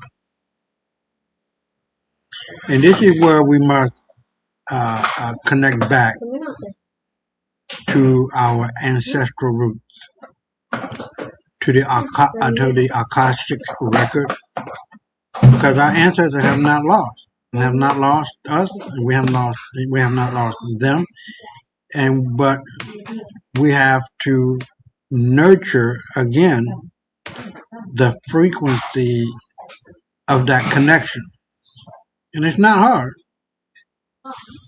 Get rid of this bitch ass troglodyte nigga. Stop listening to him, her, them, and get back into the roots of where we are. This is all of what these so-called white demons have been doing. Playing this fucking Wizard of Oz game, blowing smoke up our asses, and we falling for it. But at some point, and I believe we have reached the tipping point, that we as a people have made up our mind to beat the fuck out of them. Politically, economically, spiritually, and physically.